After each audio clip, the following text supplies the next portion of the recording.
ባይዘው ይህንን የሚቃወመው ምንድን ነው? ይሄ እዚህ ይታያቸዋል የተዛዘሉ ሰው ይሄ ነጭ የሚመስለው አቦ ነው። እነዚህ ሁለቱ አብና ወልድ ናቸው።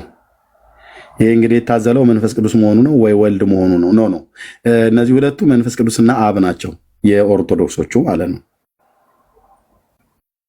የኢትዮጵያ ኦርቶዶክስ አብና መንፈስ ቅዱስ እነዚህን ይመስላሉ። ይሄኛው ቀይ ዳማ ነገር ነው። ይሄኛው ትንሽ ወደ ህንድ ከለር ይወስደዋል። ቆንጅዬ ሽማግሌዎች ናቸው። ኦኬ፣ ይሄኛው ደግሞ ወልድ ነው።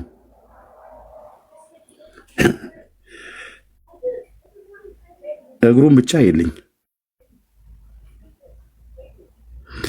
ማን ያዘለው? አቦ ነው ያዘለው። ማንን? ወልድን ማለት ነው። አብና መንፈስ ቅዱስ ደግሞ ቁጭ ብለዋል። ተራቸውን እየጠበቁ ነው እስኪተዛዘሉ ድረስ።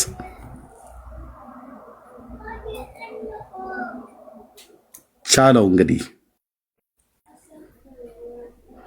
የሆነች እብድ ነበረች አሉ ድሮ እና ብትናገር ሰሚ ያጣ መጨረሻ ላይ ሰፈሩን አነደደችውና ሰው ሲጫጫህ ተናግረናል፣ ቤት ይቃጠላል ብለናል ብላለች እንደተባለ ማለት ነው። እነኛን ቆንጅዬ ሽማግሌዎች ናቸው። እኛ ስንናገር ያኔ እችን ቤተክርስቲያን ጠልታችሁ ነው ብለው ሲሉን ከረሙ። አሁን እርስ በርስ ሲጠዛጠዙ ልጀመራ። አንተ ወያኔና ብልጽግና ትላለህ እንጂ እዚሁ ዲያቆናቱ እርስ በርስ እየተደባደቡ ይጠላለዛሉ ማለት ነው። ኤርሚያስ ምን እያልክ ነው? ጠጌን ይዤ ያየውን ዳር ይዤልህ ያየው ነው እና አጀሬው እየተባባሉልህ ነው። ሰማ የት ትሄዳለህ እንግዲህ? አንዴ መታችኋል እንደ ቦሄ ልጅ ድሮ ስላሰሙ ነው። እና አጀሬውን እንስማ እስኪ። አድነን። ይሄን ነው በቴሌግራም ግሩፕ ላይ ያናገርኩት። አይ መሲ ይዣለሁ ዳር ቆቆየ ምንድን ያለ እንደዚህ ያለ ተረታ ተረት ቤተክርስቲያን ማጽዳት አለባት። ማን ያለኝ? አጀሬው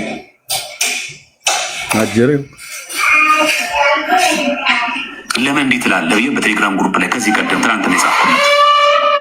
ኦኬ ምን ብሎ ነው የጻፈው? ይኸውልህ እንደዚህ ያለ ተረታ ተረት ቤተክርስቲያን ማጽዳት አለባት።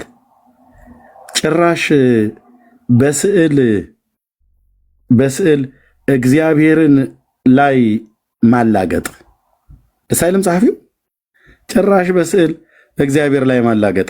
አንዳንድ ድርሳናትና ገድላት አምላክን መጫወቻ ያደረጉት አለላ። እኔ በግሌ እንደነዚህ ያሉትን አልቀበልም አለ። አጅሬው የተባለው ኢዮብ ማለት ነው። አጅሬ ባዩ ማን ነው? ዘማርያም ነው ዘመሐመድ የምትሉት ማለት ነው።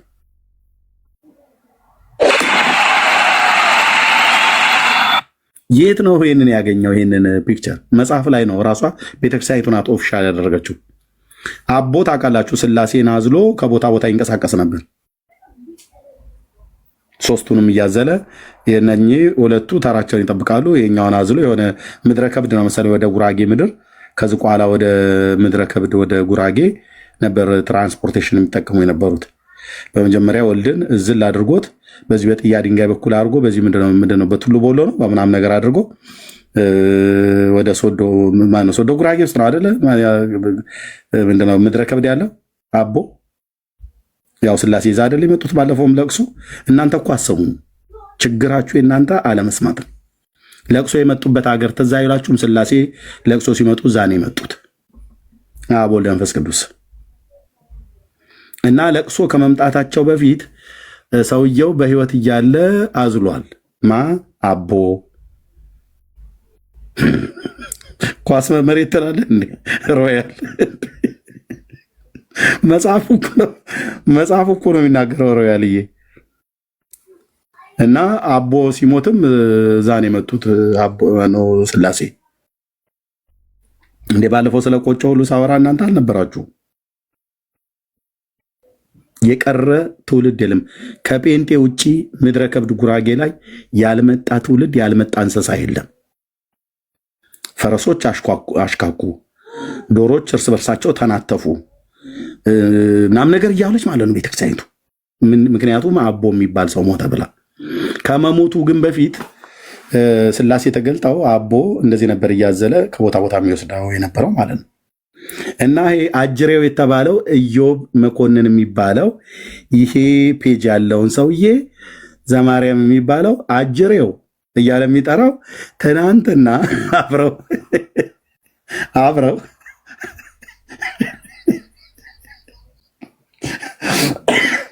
እቺ ቤተክርስቲያን ንጽሕት ናት፣ ቅድስት ነች። ስንዱ እመቤት ባህረ ጥበባት ሲሉ ነበር። አሁን ግን ባህረ ተረት ሆነች። ጉዱ ሲገለጥ ከበስተኋላ ነው እንደሚባል ማለት ነው። ኦኬ ወደ አጅሬው እንመለስ። እንደውም ላልፈው ነበር የፈለግኩት አንዴ ስላናገርኩት ምናልባት ከተማረበት ይበቃል ብዬ ነበር ያለፍኩት። በዚህ ልክ ከመጣ ደግሞ ከመጣሽ ማርያም ታምጣሽ። ይኸውልህ ማን ነው እንደዚህ ብሎ የመጻፍ መብት ያለው? ተረታ ተረት ብሎ የመናገር ስልጣን የሰጠው ማን ነው? ማጽዳት አለባ ብሎ መናገር የሚናገር ማን ነው? ኦርቶዶክስ እንደዚህ ሆነ።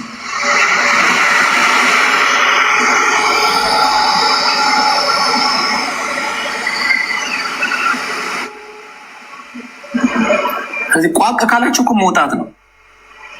የለም አይወጡም። እና ጥያቄ አልገባኝም። ሌላ ነገር ነው። ተረታ ተረት ጥያቄ ነው። እኔ የጻፍኩት ይህን ጽሁፍ ቤተክርስቲያን ማጽዳት አለባት ጭራሽ በስዕል ላይ ማላገጥ እኔ የጻፍኩት ይህን ጽሁፍ እኔ ኤዲት ያደረኩት።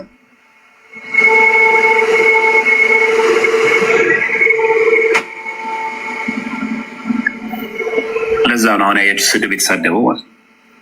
ስለዚህ ወየ ስለምትሉ እናመሰግናለን። በዚህ አጋጣሚ እዚህ ቻናል ላይ ያላችሁ ሰዎች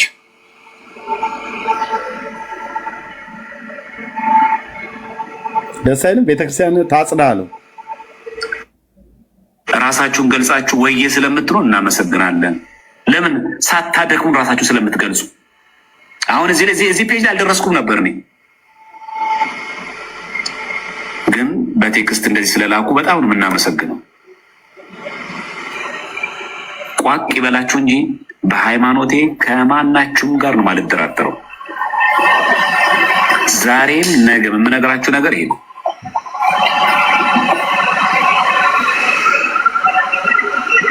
በቃ መፍትሄ ነው። መፍትሄው ምንድን ነው? የቤተክርስቲያን ትምህርት መቀበል። እዚህ ላይ ይህንን ስልክ የተወሰደው መሰላችሁ ከዚህ መጽሐፍ ላይ ነው። እኛ ስንናገር ነበር አልሰማ ብላችሁ ይሄ ላይ እንደው ገራሚ እኮ ሰው ነው እኮ የተሰበሰበው እኮ እንደው ይገርማችኋል እኮ ቤተክርስቲያን እኮ ያለባት መከራ እኮ ብዛቱ ራሱ ይሄን ወሰደ። ገና ይሄን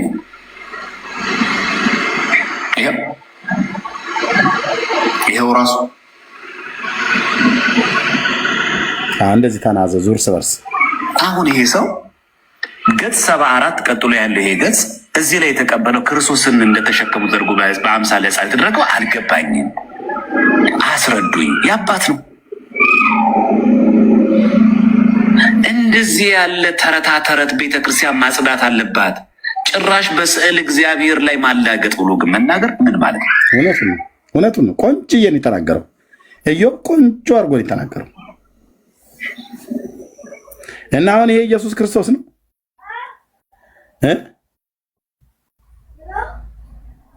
ኢየሱስ ክርስቶስ ነው። በልምሻ የተመታ ሰው ይመስል እግሩ እንደዚህ የተንሻፈፈ ይሄ ነው ኢየሱስ ክርስቶስ። የህፃናት ልምሻ የሚባለው ማለት ነው።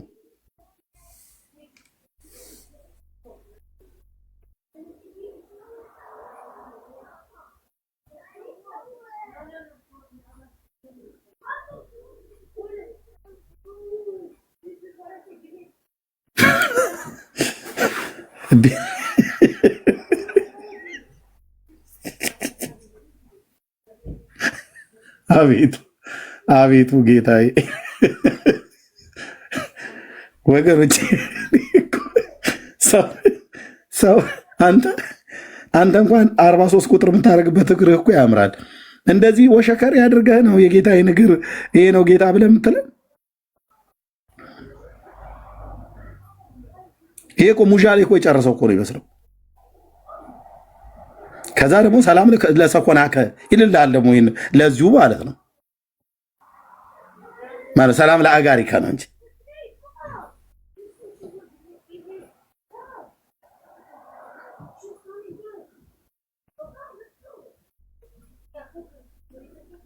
በሉ እዛው ተናጩ። እቀጥላለሁ ቪዲዮውን።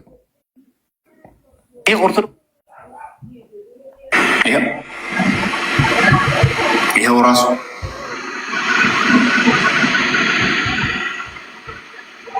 አሁን ይሄ ሰው ገጽ 74 ይሄ ነገር ምንድን ነው? እንደው ገራሚ እኮ ሰው ነው እኮ የተሰበሰበው እኮ ቤተክርስቲያን እኮ ያለባት መከራ እኮ ብዛቱ ራሱ ይሄን መሰለህ።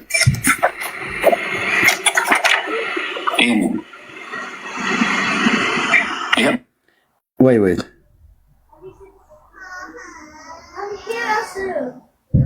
መፍትሄ ነው። እቺ ቅጠል ነገር ምንድን ነች? መቀመጫው ላይ ነው የበቀለችው ወይስ አይኔ ዛፍ ነው ወይስ ምንድን ነው?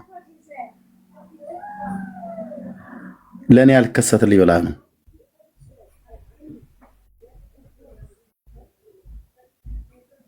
አቦ መቀመጫ ላይ የበቀለች ነገር ናት ወይስ ምንድን ነው? ጎመን ነች ወይ ጫት ነገር ነች? አትፍረዱብኝ። እንዳለ ለምን አተኛም? ቆይ መሽቷል እኮ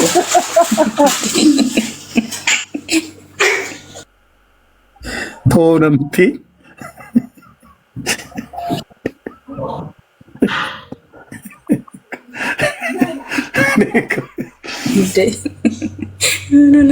እንደዚህማ ደሜን አታፊው። መጽሐፉን አምጥቼ እናት ይህቺ ነገር ማለት መቀመጫው ላይ የበቀለችው ምንድን ናት? ወይ ዛፍ ነች?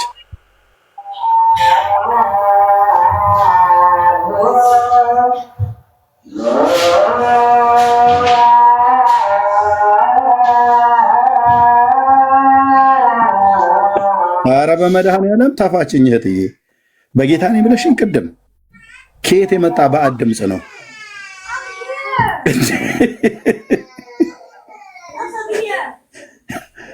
አይ እውነትም ልተኛ። ነገሩ የሚያስኬድ ነገር አይደለም። ይኸው ራሱ ቦሎቄ ነው እያሉ ነው ኤርሚ ከታች። አሁን ይሄ ሰው ገጽ 74 ቀጥሎ ያለው ይሄ ገጽ እዚህ ላይ የተቀበለው ክርስቶስን እንደተሸከሙ ዘርጎ በአምሳለ ሕፃን የተደረገው አልገባኝም፣ አስረዱኝ። ያባት ነው። ቆይ እንዴ ማርያም ያዘለችው ኢየሱስ ሕፃን አቦ አዘለው የሚባለው ደግሞ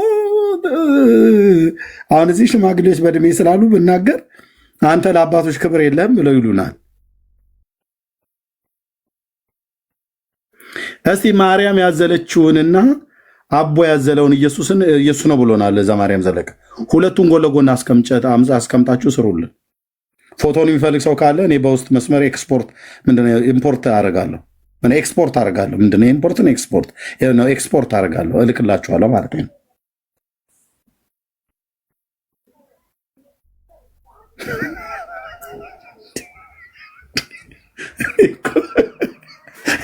አሁን በዚህ ማርያም ያቀፈችውና ማርያም ብለው ያሉንና አቦ አዘለው ብለው ያሉትና ማርያም አዘለችው የተባለው አሁን ምን ያገናኘዋል? ወንድሞች እናቶቼ፣ ይሄ እንትን የህፃናት ልምሻ የያዘው የሚመስል እግር የኢየሱስ እግር ነው ብለህ ስትለኝ ደሜን የምታፈላው አይመስልህም? ብራዘር ወራ ይላል የሀገሬ ገበሬ። እንዲህ አይነት የምታየው ኧረ ወዲህ ያለኝ ነው የሚለኝ። ምን ሆነው ነው ወንድሞች እናቶቼ? አሁን በዚህ አጅሬው ይባባላሉ። ግብ ግብ ክርክር ማለት ነው። ተናግረናል እኛ ቀደም ብለን። በተለይ እኔ በደንብ አስረግጬ ተናግሬያለሁ። አሁን ዳርጄ በፔርሙዝ ሻይ ቡና ሚስቴ እያፈላችልኝ ቁጭ ብዬ ቪዲዮ ብቻ ነው የማየው።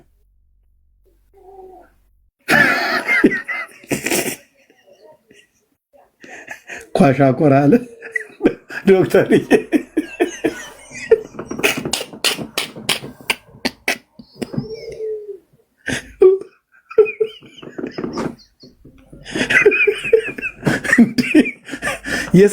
የስዕል አፒታይታችንን ተዘጉት በመድኃኒዓለም እንዲህ አድርገህ ኢየሱስ ነው ስትለኝ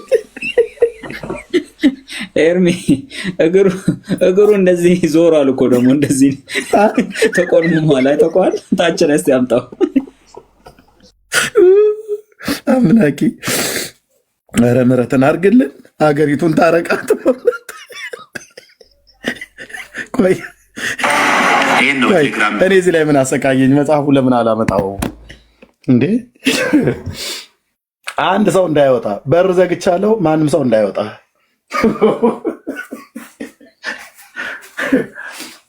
ጌታዬ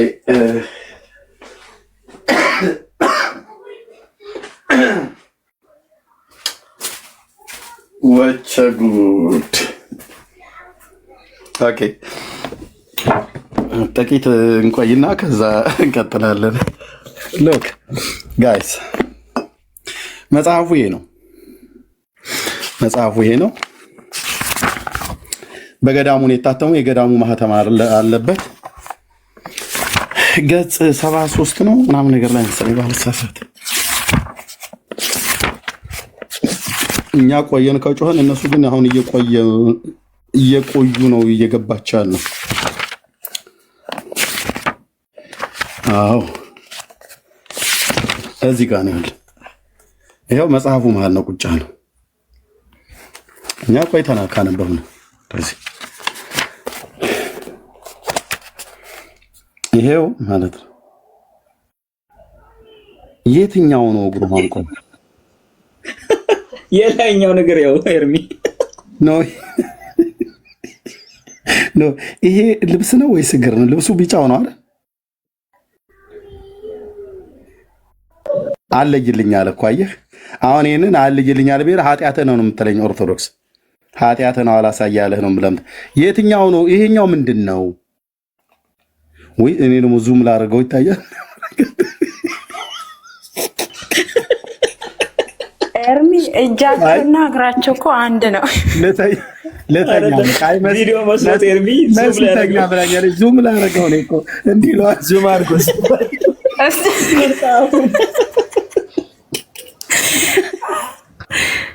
አይ በቃ ደህና ዋሉ፣ ደህና አደሩ፣ ደህና አምሹ።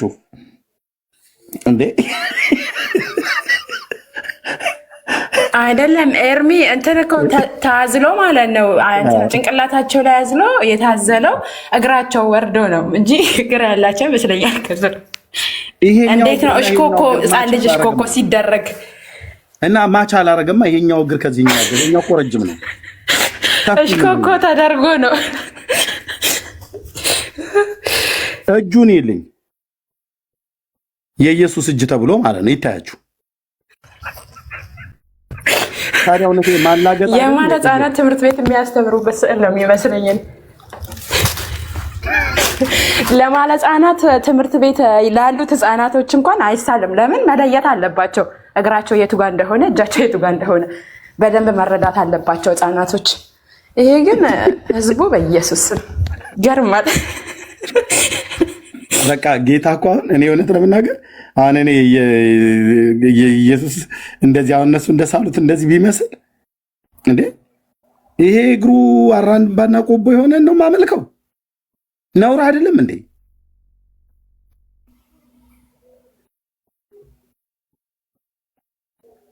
ነውር ዓመቱ ሽምግልናውስ ደግሞ ሽምግልናውስ በ33 ዓመቱ ይሄ ሁሉ ሽበት እኮ ይሄ ሁሉ ሽበት ማለት ነው።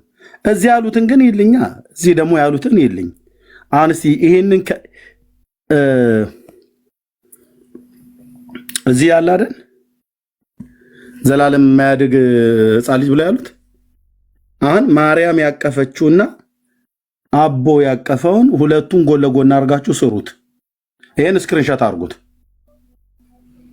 ስክሪንሾት አድርጉት። ይሄንን ቆንጆ ያርገሽ ስክሪንሾት አድርጉትና ስሩት። እንደው በጌታ ይሄንን ፒክቸርና ይሄን ፒክቸር ጎን ለጎን አድርጋችሁ የምጽፉም ሰዎች ካላችሁ ጻፉ፣ የምታስቀምጡም ሰዎች ካላችሁ አስቀምጡት። አቦ ያዘለው ኢየሱስና ማርያም ያቀፈችው ኢየሱስ ብለ ማለት ነው።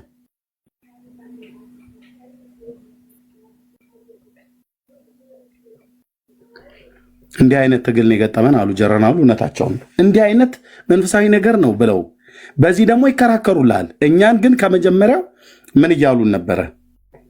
አሁን አጅሬው የሚባባሉቱ አየህ፣ ኢዮብ የተባለው ሰው እግዚአብሔር አምላክ ይባርከው አጅሬው ብሎ ያለው ማለት ነው። ያ አንዴ እንድገም ግሩፕ ላይ ያናገርኩት ስክሪንሾት ነው። በነገራችን ምንድን ያለው እንደዚህ ያለ ተረታ ተረት ቤተክርስቲያን ማጽዳት አለባት። ማን ያለ አጅሬው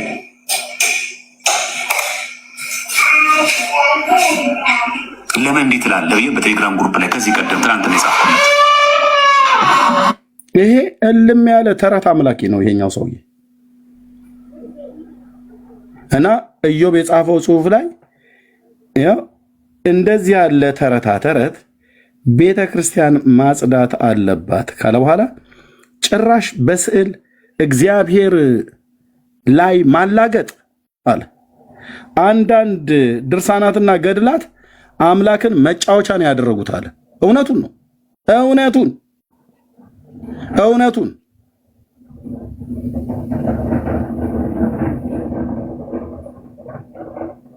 ፖሊዮና የህፃናት ልምሻ የሚባለው እንደዚህ ኳሻኮር አይነት ነገር የያዘው አስመስለህ ኢየሱስ ይሄ ነው ብለህ እያልከ በቃ ታዲያ አሁን በኢየሱስ ላይ እየቀለልክ አሁን ይሄ አሁን የሰው እጅ ይመስላል ወንድሜ። ይሄኛው እኮ ሌላ እግር ነው የሚመስለው።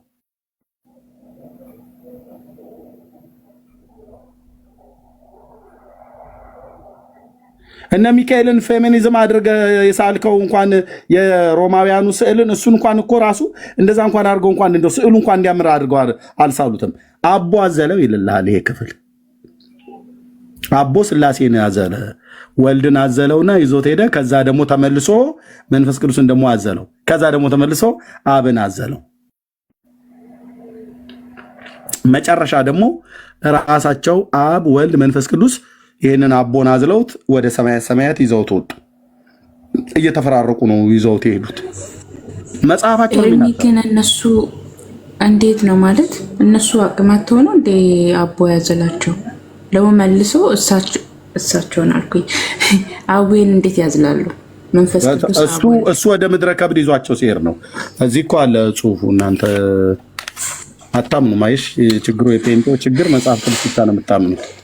ያለ መረጃ እና ምን ኮርሚ አይ ችግር የለም።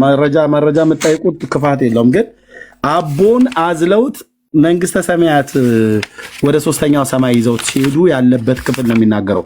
እሱ ከምድረ ከብድ ማነው ከዝቋላ ወደ ምድረ ከብድ ማለት ነው። ያው እዚህ 13ኛው ምዕራፍ ላይ ነው ያለው።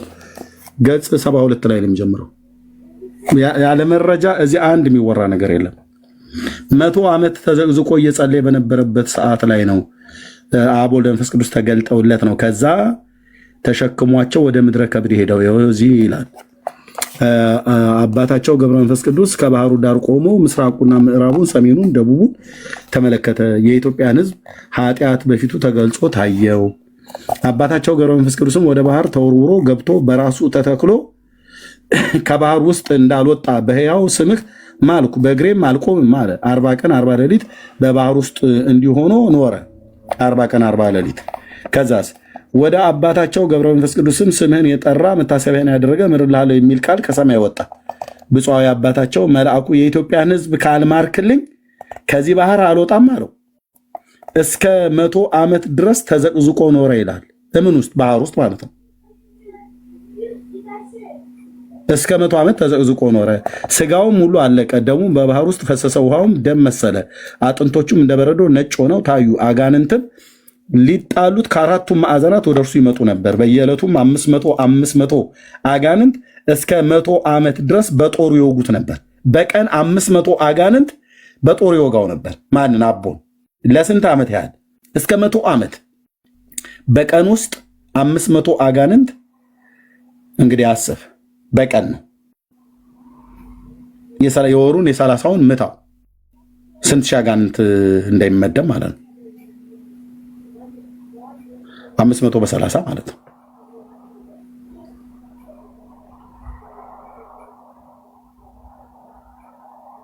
በቀን ውስጥ ይሄና ከዛ በስለታም ድንጋዮች ይቆርጡት ነበር። ከመጀመሪያው ሰማዕት ከእስጢፋኖስ ጀምሮ እስከ መጨረሻው ሰማዕታት እስከ ሊቀ ጳጳሳት ጴጥሮስ ድረስ እንደሱ የተጋደለ ሰው የለም።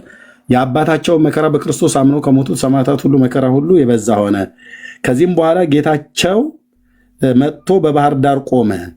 ወዳጄ ገብረ መንፈስ ቅዱስ ሆይ የኢትዮጵያን ሰዎች ሁሉ ምሬልሃለሁ፣ ተነሳና ውጣ አለው። ጌታ ማለት ነው። የኢትዮጵያን ሰዎች ሁሉ አለ። ታዲያ ምን ነው ገልበጥ ስናደርግ ከጎጃም ህዝብ በቀር ሌላውን ምሬልሃለሁ፣ ጎጃምን ግን ለምን አልምርም አለ? ለምን? ጎጃም ቡዳ ስለሆነ። ማን ያለው? የራሳችሁ መጽሐፍት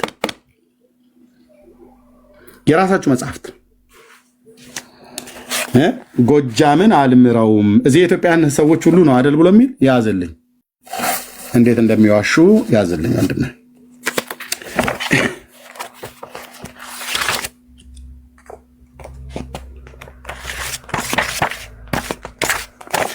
የኢትዮጵያን ሰዎች ለምን ትለይብኛለህ ብሎ ባለው ሰዓት ላይ ምን አለው? አልምርም። ለምን አትምራቸውም? የኢትዮጵያን ሰዎች የጎጃምን ሰዎች ለምን አትምራቸውም? ስራይ ያበዛሉና። የት ነው ብሎ የሚለው ታምር 32ኛው ምዕራፍ ማለት ነው። በዚህ ክፍል ላይ ነው የሚናገረው የጎጃም ሰዎች ብዬ ጽፌዋለሁ።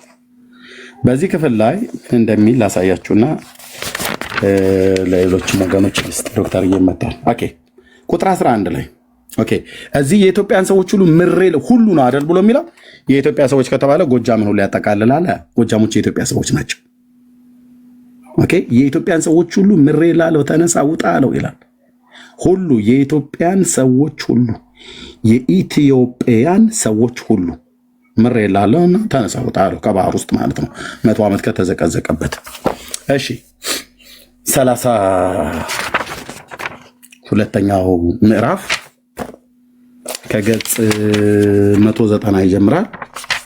193ኛው ቁጥር 11 ላይ አባታቸው ገብረ መንፈስ ቅዱስም ጌታችንን ጌታዬ በፍርድ ቀን ሰው የሚፈረድበት በምን ምክንያት ነው ብሎ ጠየቀው። ጌታችንም 10 ቃላተ ኦሪትንና 6 ቃላተ ወንጌልን ያልፈጸመውን ምዕመናን ይፈረድባቸዋል አለ ነው። ሌላ ታሪክ አስታውሳችሁኝ። ሌላ ታሪክ ምን አይነት ታሪክ? ታምረ ማርያም ታምረ 12 ላይ 10 ቃላተ ኦሪትና 6 ቃላተ ወንጌልን ካዱ ብሎ የሚላል አይደል እንዴ? የእግዚአብሔር ባሪያዎች እንዳትሆኑ 10 ቃላተ ኦሪትን 6 ቃላተ ወንጌልን በድምሩ 16ቱን ሕግጋት ለመፈጸም የእግዚአብሔር ባሪያዎች መሆንን አንሻ፣ እሱ በመስቀል ላይ ተሰቅሎ ሳለ እንዋት እናታችሁ ብሎ ሰጥቶናል ይላል። የት? በ1985 ዓ.ም በታተመው ታምረ ማርያም 12ኛው ታምር ላይ በእንተ ኪዳነ ምሕረት ላይ ማለት ነው። እዚህ 10ቱ ቃላተ ኦሪትን እና 6ቱ ቃላተ ወንጌልን ያልፈጸሙ ይፈረድባቸዋል አለ። ታምረ ማርያም ላይ እኮ ካዷቸው ይለናል። እዚህ ፈጽሙ ይላል፣ ታምረ ማርያም ላይ ካዱ ይላል። ይሄንን ሕግጋት ወንድሞች እናቶች፣ የአባቶች አምላክ ይህንማ ጽፈዋለሁ በሌላ ቀን እንዳረሳው ይሄ ጋር መጽሐፍ አለበት አይመስልም? አዎ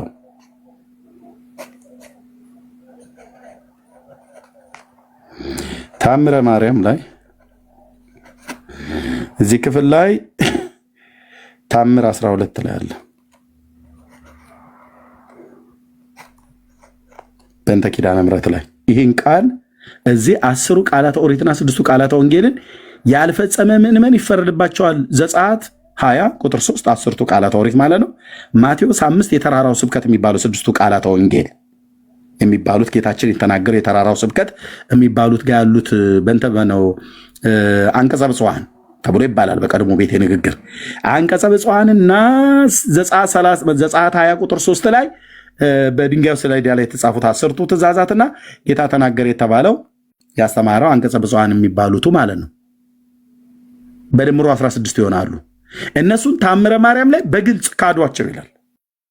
ማንም ሰው 10ቱ ቃላተ ኦሪትና 6ቱ ቃላተ ወንጌልን እንዳይፈጽም ለእግዚአብሔር ባሪያዎች አትሁኑ፣ አትገዙለት፣ አትታዘዙለት፣ እምቢ አትበሉት፣ እሺ አትበሉት ብሎ የሚል አመፅ ጽፋለች ቤተክርስቲያኒቱ። እዚህ ደግሞ አክብሩ ትላለች እግረ መንገዴን። ኦኬ አባታቸው ገብረ መንፈስ ቅዱስም አቤቱ ጌታዬ ስሜን ቢጠሩ መታሰቢያን ዝክሬን ቢያደርጉ እነዚህን ያልፈጸሙትን ማለት እነዚህ 10ቱ ቃላተ ኦሪትን ያልፈጸሙትን አትምራቸውምን አለው። አስቀድመህ አስራት ሰጥተኸኛልና አቤቱ ማራቸው፣ ይቅር በላቸው፣ አትቀየማቸው፣ መዓትን አታሳያቸው፣ ከሚፈርድባቸው ከግራም ከሚቆሙት ጋር አትቁጠራቸው አለው። እነዚህን 10ቱ ቃላተ ኦሪትና 6ቱ ቃላተ ወንጌል ባይፈጽሙ የኔን ዝክር የዘከሩትን አትቆጣቸው፣ አትፍረድባቸው፣ መዓትን አታሳያቸው፣ ማራቸው እንጂ አለው። ጌታችንም መታሰቢያና ዝክርን ያደረገውን ስምህን የጠራውን የገድልህ መጽሐፍ ያጻፈ ቃል ኪዳንህን አምኖ በእጁ የጻፈውን ቤተክርስቲያንህንም ያነጸውን በስምህ ታቦት ያከበረውን ስለ አንተ እነዚህ ቢካዱ ስለ አንተ የተራቆተውን ያለበሰውን እምርልሃለሁ። 10ቱ ትእዛዛትና 6ቱ ቃላተ ወንጌልን ባይፈጽሙ ማለት ነው አለው። በደላቸውንም ሁሉ እተውላቸዋለሁ፣ በቀኝም አቆማቸዋለሁ፣ በቀሌንም አነሳለሁ፣ ለዘላለም ተድላ ደስታ ባለበትም በመንግስተ ሰማያት ከጻድቃን ጋር እቆጥራቸዋለሁ ብሎ ቃል ኪዳን ገባለ ሊሉ ነው። እንግዲህ ኢየሱስ በየፌርማታው ነው እነሱ ቤት ቃል ኪዳን የሚገባው። በየጥሻው በየጥጋ ጥጉ ነው የሚያማምሉት ጌታዬን ማለት ነው። እንዲህ አይነት እንቶ ፈንቶን እዛው አለቅልቀን እንደፈዋለን ስልህ የትውልድ ተረት እንዲህ አይነት ኮተት እንኳን አቦ ከምትለው በምናብ ከፈጠርከው ሰው ጋር አይደለም ከአብርሃም ጋር እንኳን ራሱ እንደዚህ አይነት ኪዳን አልገባለትም። አንተ ስምህን የጠራ ምሬ ምርልሃለሁ ብሎ አላለውም አብርሃምን። የተስፋን ቃል እንደሱ የተሸከመ አባት አለ እዚህ ምድር ላይ የለም። አንድ ሰው ጥራልኝ አብርሃም አባትን የሚያክል አብርሃምና ይስሐቅ ያዕቆብን እነዚህ ሶስቱን አባቶች የሚያህል የተስፋ ቃልን የተሸከመ እግዚአብሔርም የተስፋ ቃል የገባላቸው ማን አለ? በተለይ አብርሃም ቤቱን አንኳኩቶ ቤቱ ነው የመጣለት። ቂጣ ጋግሮ በእንግድነት ተቀብሎ እርጎ አቅርቦለት በልቷል፣ ጠጥቷል።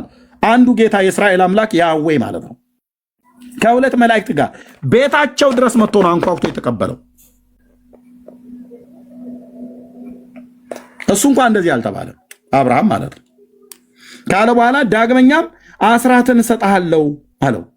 ከዚያስ እነዚህ ትእዛዛትን ያልፈጸሙትን አለው እነዚያን ትእዛዛት ያልፈጸሙትን በአማላጅነትህ ቢያምኑ እምርልሃለሁ። 10ቱ ትእዛዛትና 6ቱ ቃላተ ወንጌል የኔን ሕግ ቢክዱ ግን አማላጅነትን ቢያምኑ እምርልሃለሁ። ዋናው የኔ ሕግ መካድ አይደለም፣ ዋናው ያንተን አማላጅነት ማመን ነው ጉዳዩ እያለው ነው ጌታ ማለት ነው።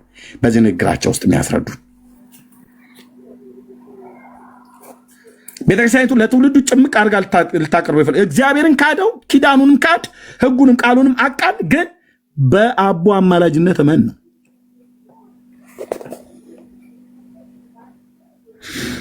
ያልፈጸሙትን ቢያምኑ እምርልሃለሁ። ከዛ አባታቸው ጌታችንን ምንም ሳትለይ የኢትዮጵያን ሰዎች ሁሉ ማርልኝ አለው። ጌታችንም እስከ ጊዮን ዳርቻ ድረስ እምርልሃለሁ አለው። ጊዮን ማን ነው? አባይ። ምን ዛ ድረስ ዳርቻ ሰዋል? የኢትዮጵያ ግዛት ጊዮን ዳርቻ አባይ ዳርቻ ድረስ ነው እንዴ? አይደለም። እስከ ጊዮን ዳርቻ ድረስ ያለውን እምርልሃለሁ አለው። አባታቸውም ገብረ መንፈስ ቅዱስ ጌታችንን በጊዮን መካከል በአባይ መካከል ማለት ነው በጊዮን መካከል ያሉ የጎጃምን ሰዎች ለምን ትለይብኛለህ? እነርሱንስ አትምራቸውም አለው። ጌታም አዎ አልምራቸውም። ጎጃምን? አዎ። ለምን? ስራይ ያበዛሉና። ስራይ ማለት ምን ማለት ነው? ጥንቆላ፣ መተት፣ ድግምት፣ ራሳቸው ወደ ጅብነት ይለወጣሉ ይላል ገድለ ተክለ ሃይማኖትም። እኔ አይደለሁም ያልኩት የሀገሬ ህዝብ፣ የኢትዮጵያን ህዝብ በሙሉ ብሔር፣ ቀለም፣ ቋንቋ ሳለኝ ነው የምወደው።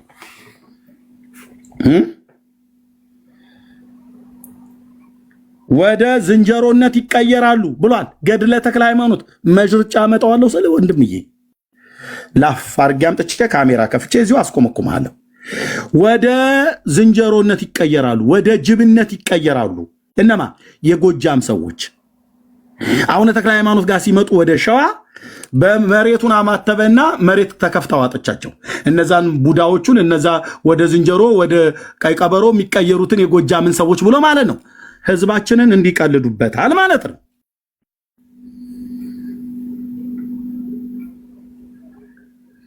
ግልጽ አይደለም? እንደ አማርኛ ይሄ ግልጽ ነው። እነሱ ሲጽፉት ነውራቸውን ካላፈሩበት በህዝብና በህዝብ መካከል ልዩነት እያደረጉ የአገሬን ህዝብ ግማሹን እምርልሃለሁ ግማሹን አልምርልም ቶ እዛ ከገድለ ተክለ ሃይማኖት ጋር ኤርሚያስ ምን አስኬደ? እዚሁ ገድለ ገብረ መንፈስ ቅዱስ የተባለው ይኸው እዚህ ታምር ማነው ገጽ 194 ላይ እና እዚህ የተጻፈው 43ኛው ገጽ ላይ እርስ በርስ ይጣላ የለ እንዴ? አንተ ገድለ ተክለ ሃይማኖት ትላለህ። ምን ሩቅ አስኬደ ነው መባል ያለብኝ እኔ። ይኸው ገጽ 73 ምን አለው? ከዚህም በኋላ ጌታችን ወጥቶ በባህር ዳር ቆመ። ወዳጄ ገብረ መንፈስ ቅዱስ ሆይ የኢትዮጵያን ሰዎች ሁሉ ምሬልሃለሁና ተነሳ ውጣ አለው። የኢትዮጵያን ሰዎች ሁሉ ምሬልሃለሁ አለው። ታዲያ ከማረለት ለምንድን ነው እዚህ የጎጃምን ሰዎች ለምን ትለይብኛለህ ብሎ የሚለው? እሱስ ጌታስ እነርሱስ አትምራቸውም ምን አለው? ጌታም አዎ አልምራቸውም አለው። ለምን? ስራይ ማለት መተተኛ፣ አስማተኛ፣ የሚደግም፣ የሚጠነቁል፣ መድኃኒተኛ፣ አይመረው አይመርኩክ የሚል ማለት ነው። ይህንን የሸዋ ሰዎች አያረጉም? ያረጋሉ። ይህንን የወሎ ሰዎች አያረጉም? ያረጋሉ። ይህንን የጎንደር ሰዎች አያረጉም? ያረጋሉ። ይህን የትግራይ ሰዎች አያረጉም? ያረጋሉ። ይህን የኦሮሞ ሰዎች አያረጉም? ያረጋሉ። ይህን ወላይታው፣ ከምባታው፣ ሀዲያ አያረግም? ያረጋል። በእያንዳንዱ ብሔር ውስጥ መተተኛ፣ ጠንቋይ፣ አስማተኛ፣ ድግምተኛ ሁሉ አለ። እግዚአብሔርን ደግሞ ፈርቶም ይኖራል። የስልጤው ማህበረሰብ ይህን አያረግም? እንደዚህ አይነት የሚሰሩ የሉ አሉ። ከምባታ፣ ወላይታ፣ ሀዲያ ብለህ ብትል የሉም? እነሱ መካከል ሞራ ገላጭ፣ አስማተኛ፣ ድግምትን በአራቱም የምድር ማዕዘናት ላይ በኢትዮጵያ ውስጥ ተቀምጦ ማን ይህን የማያደርግ ያለ? ለምን የጎጃምን ህዝብ ብቻ ተለይቶ ማርሊ ብሎ ሲለው አልምራቸውም፣ እስከ ጊዮን ዳርቻ ድረስ እምርልሃለሁ፣ ከጊዮን ዳርቻ ወደዛ ያለውን ግን የጎጃምን ህዝብ ትቸዋለሁ። ለምን ትለይብኛለህ? ስራይ ስለሚያበዙ። ቅድም ገጽ 43 ላይ ሁሉን ምሬልሃለሁ ብሎ አልነበር እንዴ? ሳይለይ ዚስ ኢዝ ኦርቶዶክስ። እንዲህ ነው ጥርስ ከምላሱ አውጥተን የምናየው ማለት ነው።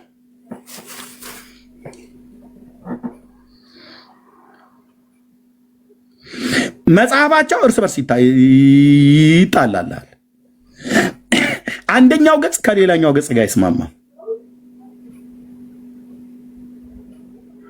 እና በዚህ በ43ኛው ገጽ ላይ ነው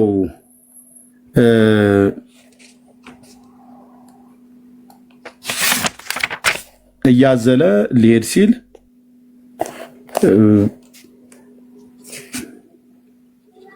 በመጀመሪያ ወልድን አዘለ፣ ከዛ ተመልሶ መንፈስ ቅዱስን፣ ከዛ ተመልሶ አብን ይዞ ይሄው እንደዚህ ይላል።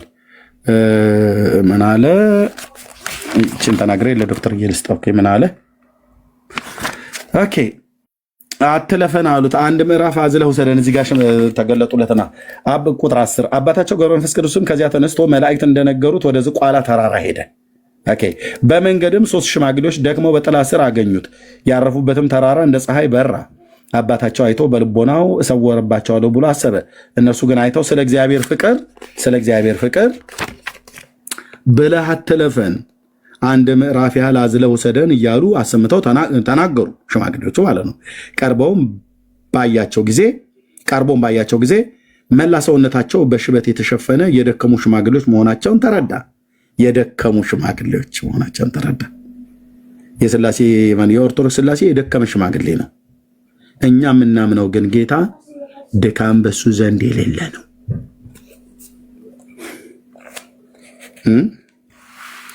እና መሆናቸውን ተረዳ። አንዱንም አዝሎ ሄደ። ይኸው ኳሻኮር የመታው የሚመስለው ማለት ነው። ሁለቱ እዚህ ቁጭ ብለው እየተጠባበቁ ነው ተራቸው። አዝሎ ሄደ። ጥቂትም እልፍ አለ። ሽማግሌውን አባታቸው እህል ስለማትበላ ውሃም ስለማትጠጣ ይደክመሃልና ከዚህ አስቀምጠኝ አለው። አባታቸውም ወዴት ታውቀኛለህ አለው። ሽማግሌውም ተመልሶ ሄደ ባልንጀሮቼን አምጣቸው አለው። አንዱ ከታዘለ በኋላ እኔ የምልህ እዚህም ጋር ሌላ ታሪክ ብልጭ ይልብኛል።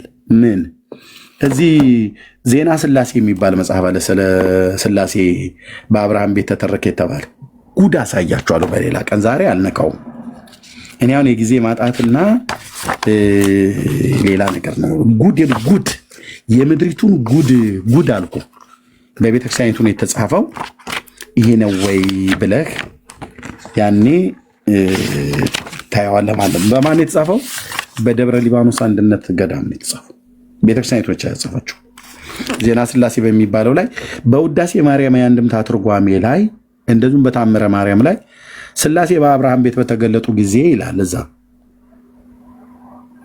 ከዛ አዝሎ ሲወስዳቸው ከዛፉ ስር አንደኛውን አዝሎ መጥቶ ቤቱ ሲያስቀምጠው ሁለቱን ትቷቸው ነበር የመጣው። ከዛ አንዱን ቤቱ ሲያወርደው ሁሉም አብረው ወረዱ ይላል።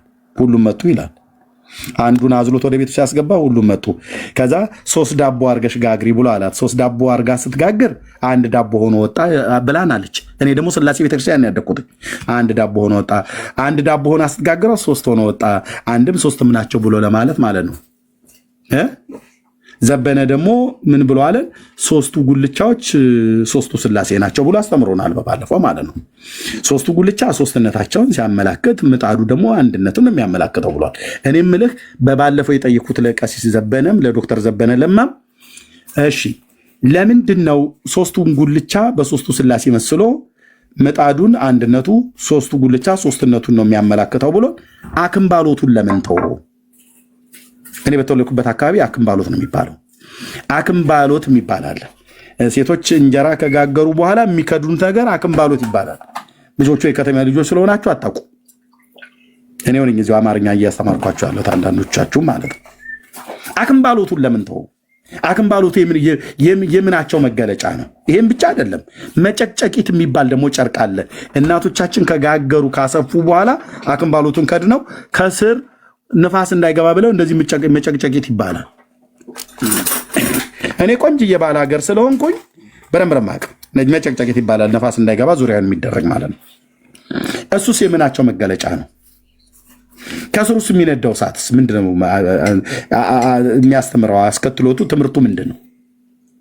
ከስሩስ የሚዛቀው ሳመድ የምናቸው ነው?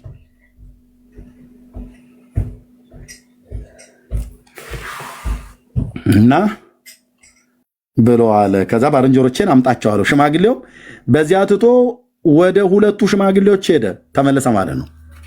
ወደ እነዚህ ቁጭ ወዳሉት ይህንን ወሰደውን አስቀምጠው። ከዛ ደግሞ እነዚህን ደግሞ ወደ 2ቱ ሽማግሌዎች ሄደ። ከ2ቱ አንዱንም አዝሎ ሽማግሌ ወዳለበት አደረሰው። ተመልሶም 3ኛውን ሽማግሌ ያመጣ። ተራ በተራ ነው ያመጣቸው። አብርሃም ቤት አንዱን አዝሎ ሲገባ 3ቱ መጡ ብላችሁን አልነበረም እንዴ? እዚህ ለምን አንዱ ሲመጣ ለምን 2ቱ አብሮ አልመጡ?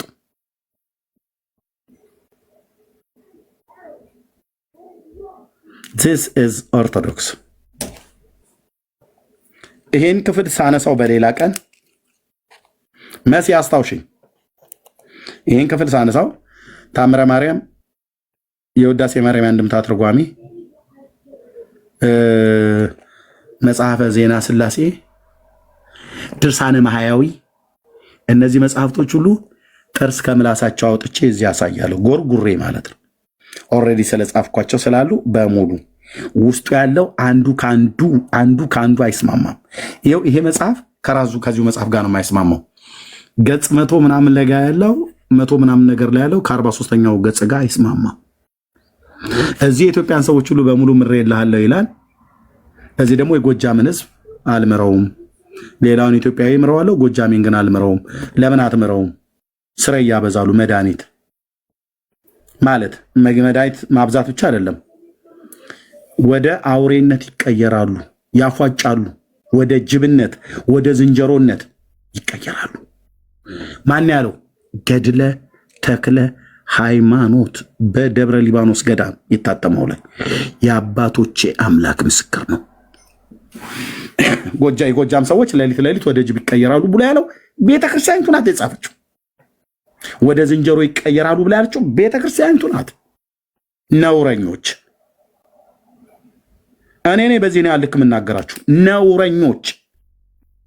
በእግዚአብሔር መልክና አምሳል የተፈጠረውን የሀገራችንን ህዝብ በህዝብና በህዝብ መካከል እየለዩ እንደዚህ ይላሉ ብሎ ነውረኞች።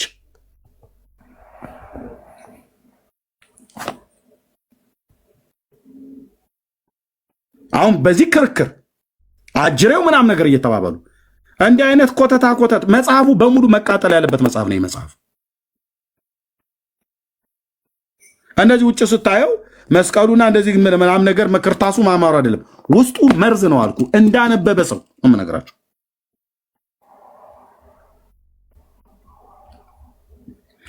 የሸዋ ሰዎች አሁን በእግዚአብሔር አይድኑም። ታውቃላችሁ? አታውቁም አይደል? የሸዋ ሰው የሆነ በሙሉ አትድኑ። አንድ ሰው ብቻ ነው የሚያድናችሁ። በኦርቶዶክስ አስተምሮት በማርያም አትድንም። የሸዋ ሰው ና ሸዋ ማለት ኬት እስኬት ያቃለ አጠቃላይ ክፍለ ሀገሩን የድሮውን ክፍለ ሀገር ካወቃችሁት በምስራቅ በምዕራብ በሰሜን በደቡብ ብትሄድ ማለት ነው። ሰሜን ሸዋ ብለህ ብትል መራቤቴ፣ ደራ፣ ደብረ ብርሃን፣ ተጉለት አውራጃ አጠቃላይ አንኮበር በል ሸዋሮቢት በል ምናምን ነገር የሚባል ደብረ ብርሃን በሙሉ ጥራ። ሰላሌ በዛ በኩል ማለት ነው። ሙከጡሪ ፊቼ በሙሉ በምዕራብ በኩል በዛኛው በኩል ደግሞ ብትሄድ አምቦ የተጉለት ምንድነው? ተጉለት አልኩኝ። የተጉለቱ በዚህ በኩል ነው። የጅባትና ሜጫ አውራጃ ይባላል። በድሮ የነ መንግስቱ ኃይለማርያም አገር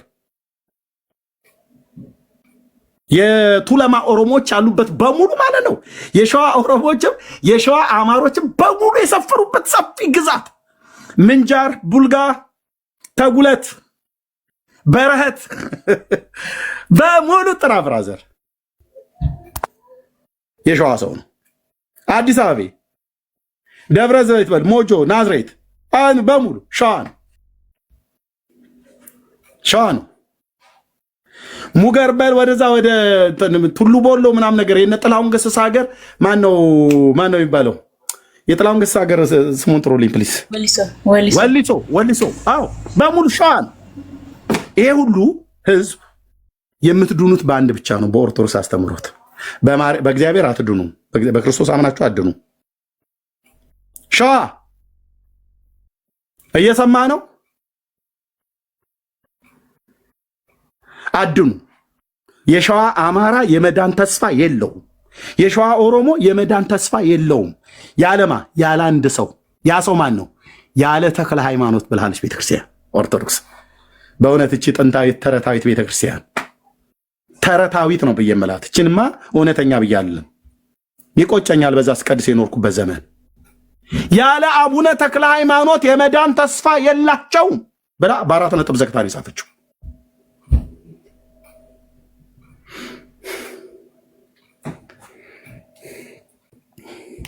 አንዳችሁም ገብታችሁ ይህንን እኔ ፊት አታስተባብሉ። ተነቦልሃል አልኩ። እንደ ጉድን የተነበበልህ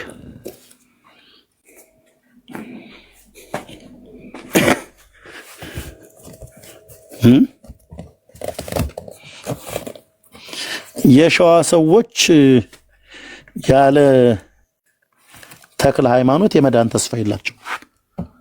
ከነማጀ ነው ወገኖቼ።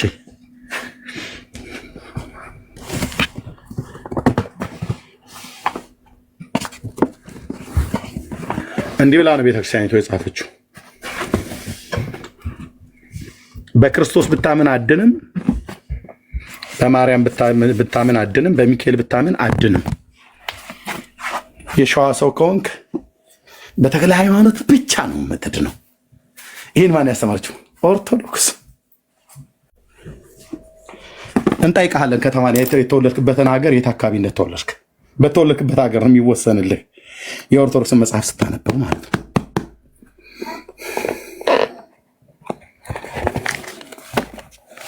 ቤተክርስቲያን ሆነች የጻፈችው።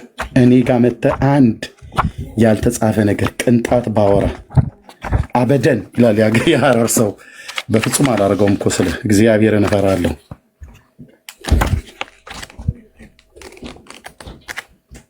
ኦኬ ያው የጎጃም ሰዎች እዚህ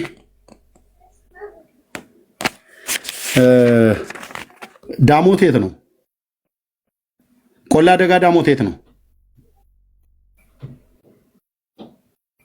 የዳሞት ሰዎች የት ነው? ካልተናገርክ እኔ እናገራለሁ። በቆሎ ትምህርት ቤት ስለነበርኩበት። ዳሞት የት ነው?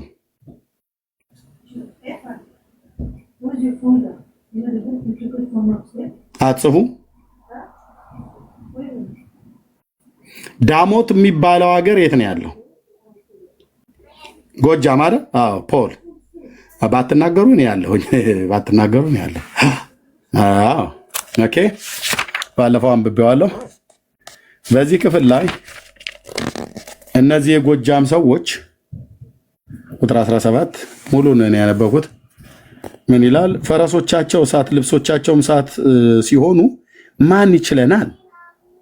በመብረቅ እንመሰላለን አሉ። ይህንንም ሲናገሩ ምሽት በሆነ ጊዜ ሁሉም ከአባታችን ዋሻ ስር ተሰብስበው ክፉ ስራቸውን ጀመሩ።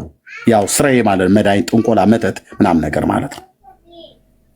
ወደ ሸዋ መጥተው ነው። ልብ በሉ። ፖለቲካ እኮ የበዛበት እኮ ስንት እኮ ሸፍጥ እንዳለ እኮ ብታውቁ ወንድሞች እናቶች። የጎጃሞቹ ተሻግረው መጡል ወደ ሸዋ። አቡነ ተክለ ሃይማኖት ደግሞ እዚህ ተጉለት ማነው ቡልጋ ውስጥ ስለሆነ እሱ የሸዋን ነው። እነኛ አባይን ተሻግረው መጡ እና ፈረሶቻችን እሳት ናቸው፣ እሳት ለብሰናል፣ ማን ይችለናል እያሉ ይላሉ እነዚህ ጎጃሞቹ። ይላል ማን? ገድለ ተክለ ሃይማኖት የት? ገጽ 255 ዘአርብ ማለት ነው። እንዲህ መረጃ ስታወራ እንደዚህ ነው፣ በመረጃ ማውራት ያለባቸው። ከዛ ማን ይችለናል አሉ። ከዛ አባታቸው አቡነ ተክለ ሃይማኖት በነበረበት ዋሻ ስር በዛ ተሰብስበው ክፉ ስራቸው መስራት ጀመሩ። ያው መተታቸውን ጥንቆላቸውን ማድረግ ጀመሩ ማለት ነው። ከዛስ እኩሌቶቹ እሳት ካፋቸው ያናፋሉ፣ የጎጃሞቹ ሰዎች ማለት ነው። እኩሌቶቹም እንደ ጅብ፣ እኩሌቶቹም እንደ አንበሳ ይጮሃሉ። ጅብ እንዴት ነው የሚጮኸው? እንደዛ ይጮሃሉ። ከእነርሱም እንደ እባብ የሚያፏጩም አሉ። እንደ እንቁራሪትም እንደ ግርማ ሌሊትም የሚጮሁ እንደ ዝንጀሮም የሚጮሁ አሉ። ጎጃሞቹ።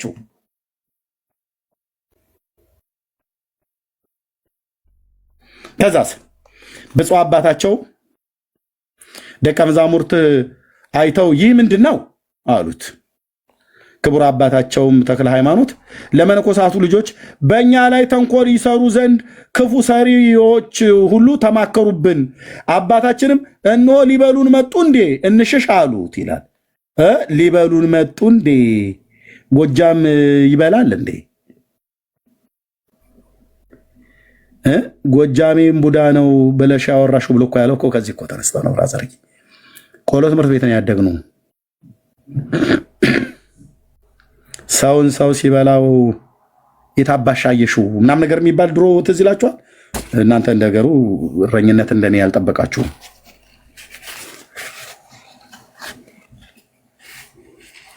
ሊበሉን ነው፣ ሊበሉን መጡ እንዴ እንሽሽ አሉት።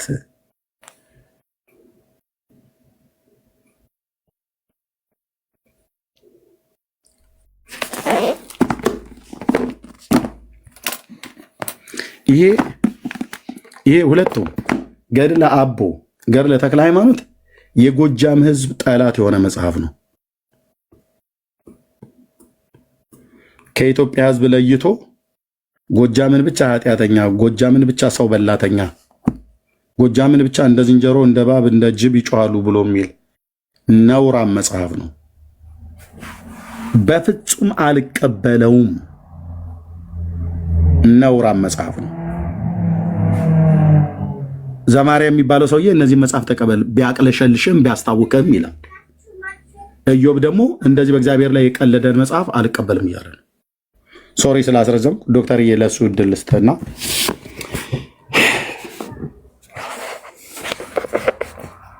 ምናልባት የሚለው ነገር ካለ ማለት ነው። ሶሪ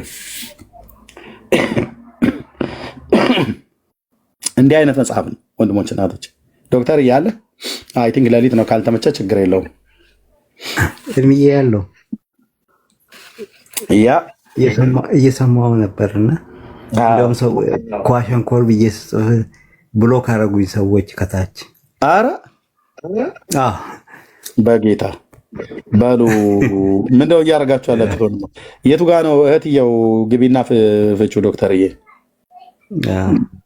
ማን ዶክተር ያደረገው? ማነው ስሙ? ኤርሚ ምስሉ በተለይ በጣም ነው የገረመኝና ለመጀመሪያ ጊዜ ነው ሳየው አይደል? በጣም ያስገርማል። እንደዚህ እኮ አድርገዋል። ኤርሚ ስሙ ማን ነው? ፈተዋለሁ ኤርሚዬ ጌታ ኢየሱስ አብስቶ ላይ ብሎ አንዳንድ ጊዜ እንትን ያደርጋል ራሱ እንትን ፊልተር ያደርጋል አንዳንድ ጊዜ አይደል? እንደዛ ያደርጋል። አዎ እንደዛ ሜቢ ሳምታይም ይደብቅ ራሱ ያደርጋል። ራሱ እንትን ሊያደርግ ይችላል። አልጎሪዝሙ ሊያደርግ ይችላል። እርምዬ እኔም እንደዛ ነው ያውቃል። ያልሆነ ቁጥር ጽፌ እኔም እንደዛ ነው የጠረጠርኩት። ኦኬ አልጎሪዝሙ ኳሽን ያንተኑ ወርዱን ስጽፍ ወርዱን ላይ ፈልገው ይችላል። እኔም እንደዛ ነው አንደርስታንድ ያደረኩት።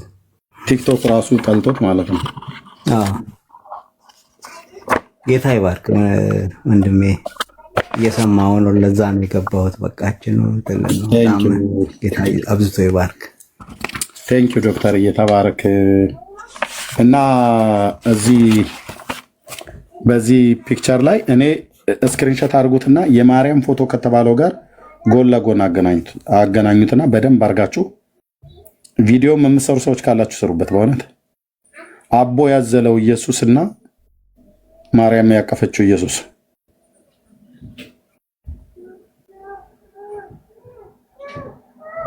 እንዲህ ነው እየተቀለደ ያለው። ሲጀምር ይሄ እዚህ በስዕሉ ላይ የምታዩት ሰው መሰል ግን ሰው ያይደለ በታሪክ ውስጥ የግብፁ ጳጳስ ራሱ ብፁዕ አቡነ ሺኖዳ መተው ዜግነቱ ግብፃዊ ነው የሚባለው አቦ በተለምዶ ማለት ነው። ግን ግብፃዊም አይደለም። እዚህ ምድር ላይ እዚህ ፕላኔት ላይ ኤግዚስት አድርጎ የማያውቅ ሰው ነው። አልነበረም፣ የለም። በምናምን የተፈጠረው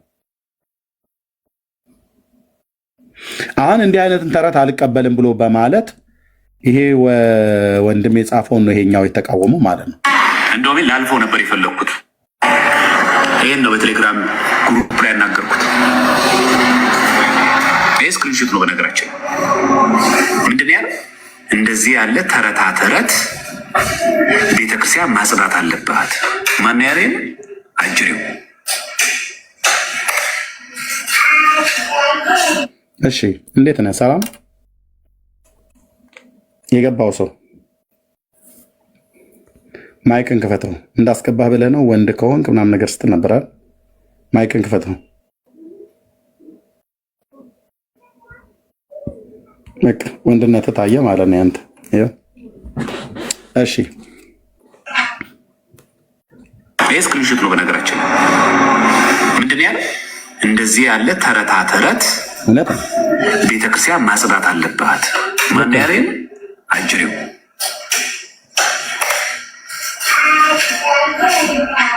ለምን እንዴት ትላለህ ብዬ በቴሌግራም ግሩፕ ላይ ከዚህ ቀደም ትናንት ነው የጻፍኩት። አይ ቴሌግራም ግሩፕ ላይ አንድ ግሩፕ አድርገው ክሬት አድርገው እዛ ይገናኛሉ። ገድላትን አልቀበልም ብሎ ያለውን ሰው አጅሬው እያለ ይጠራዋል። ይሄ ደግሞ ዝም ብሎ እንደ ቆራሌው ያገኘውን ነው የሚሰበስበው። ዘማሪያ የምትሉት ሰውዬ ማለት ነው። ቆራሌው ይመስል ያገኘውን ነው የሚሰበስበው። እሱ ጋር መምረጥ የሚባል ነገር የለም። ላገኘው ነው የሚያፈነድደው፣ ላገኘው ነው የሚወድቀው፣ ያገኘውን ነው የሚያምነው። ሌሎቹ እንደሚሉት እንደዚህ መጽሐፍቶችን መርምሮ መጽሐፉን እኮ ስሩ ቁጭ አድርጎ ምዕራፍ ንገሩኝ አላየሁትም ብሎ አላውቀውም ብሎ የሚል ሰው ነገር ላደርሳናትን ማለት ነው። አያነበውም።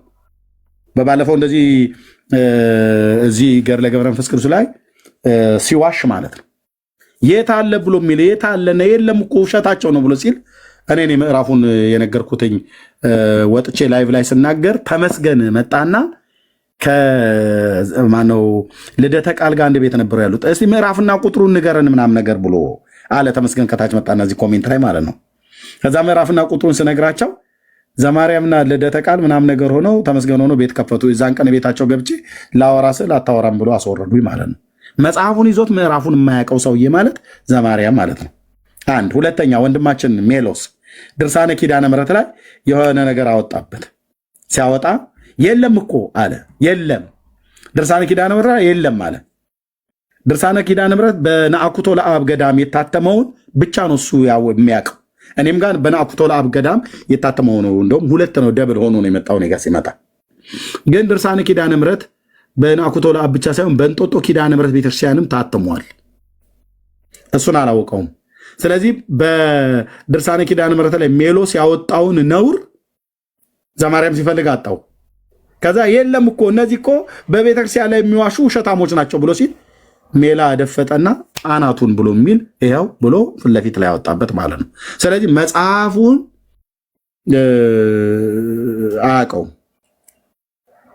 አያውቀውም፣ ይዞታል ግን አያውቀውም፣ ምን እንደሚል አያውቀውም። ለምን? ስላላነበበው ማለት ነው።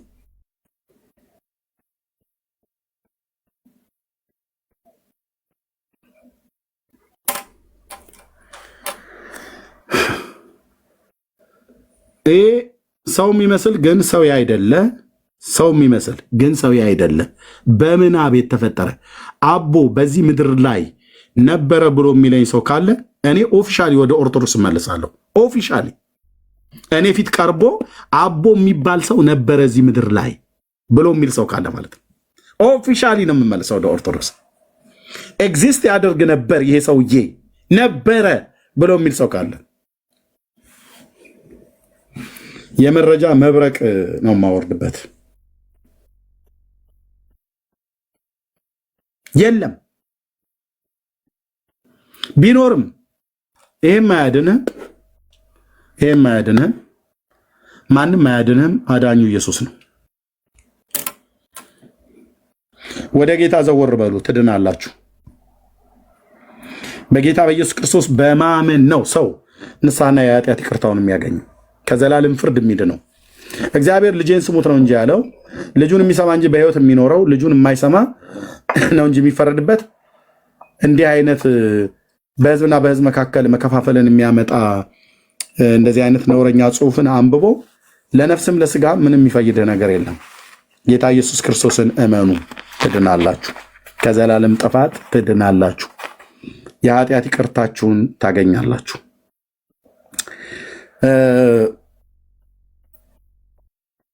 አንድ ሁለት ሰው ልቀበልና ጥያቄ ካለ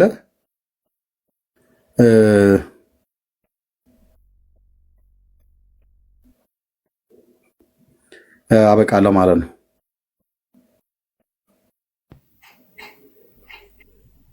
ኦኬ። ከዛ በፊት ግን አንድ ሰው እስቲ እንትልበል። እሺ ዳዊት እንዴት ነህ? እግዚአብሔር ይመስገን። እርምዬ ሰላም ላንተ እግዚአብሔር ይመስገን። ሁሉ ሰላም ነው። ወንጌላዊ ደህና ነኝ። ለምንድነው ገስት የላከልኝ?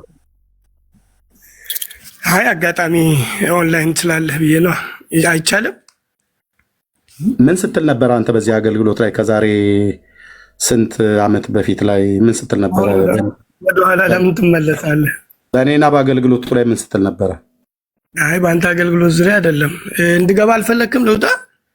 እታች ወረደ። እኔን የማስወጣ ደግሞ እዚህ መጣ እርምዬ ትለኛለህ። እንደዚህ አታፍሩ ማለት በቃ አንዳንድ ጴንጤዎች እንደዚህ አይንን በጨው ታጥበህ አታፍሩ ማለት ቤት ከፍተህ ፎቶዬን እየዘቀዘቅ ስትሳደብ የነበርክ ሰውዬ በማታውቀው ነገር ገብተህ አሁን ደግሞ በሰማበት ጣዱኝ እዚህ ደግሞ ገስት ትልካለህ መተህ።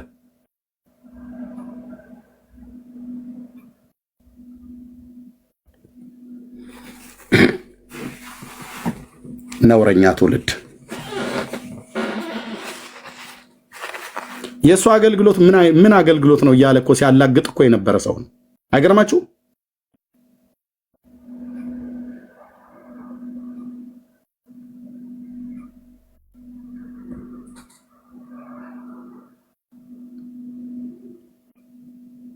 እሺ ቴንኪው። ደግሞ ወደኋላ ትመልሰኝ ይላል እንዴ?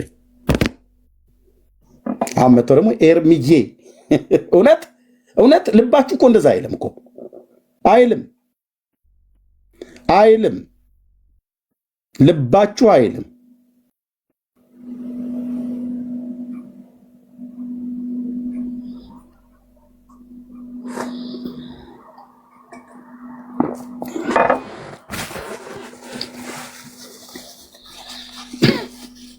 እንዴ ማነው ይቅርታ የጠየቀ? ማነው ይቅርታ የጠየቀ? ማነው? እኔ የማውቀው ጥቂቶች ናቸው።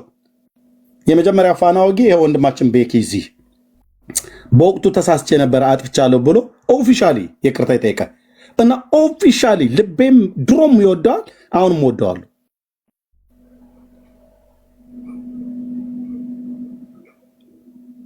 ደግሞ መጥተው እንዳትልኩሽ ገዝት እንዲህ አይነት ማጭበርበር ነው አይመቸኝም። እውነተኛ ክርስቲያኑ ለጽድቅ ኑሩ። ለጌታ የምትኖር ከሆነ በልብ ወንድምን እየጠላ እየረገምክ መታችሁ ደግሞ እዚህ እንትን አትበሉ። እንደ ቤካ እንደ ወንድሜ እንደ በረከት ቅኖቹ ነው።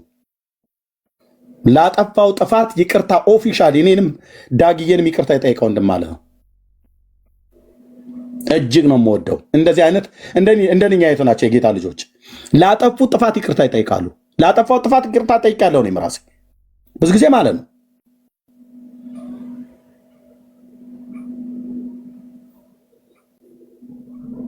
እንዳትመጡ ስሬ ቴንክ ዩ።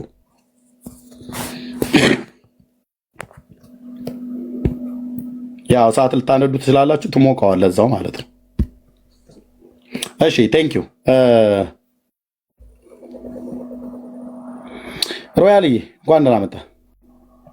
የአንተን ጥያቄ ልቀበልና ጨርሳለሁ። ቅድም ልል የፈለግኩት መሰለህ። ኦኬ እሺ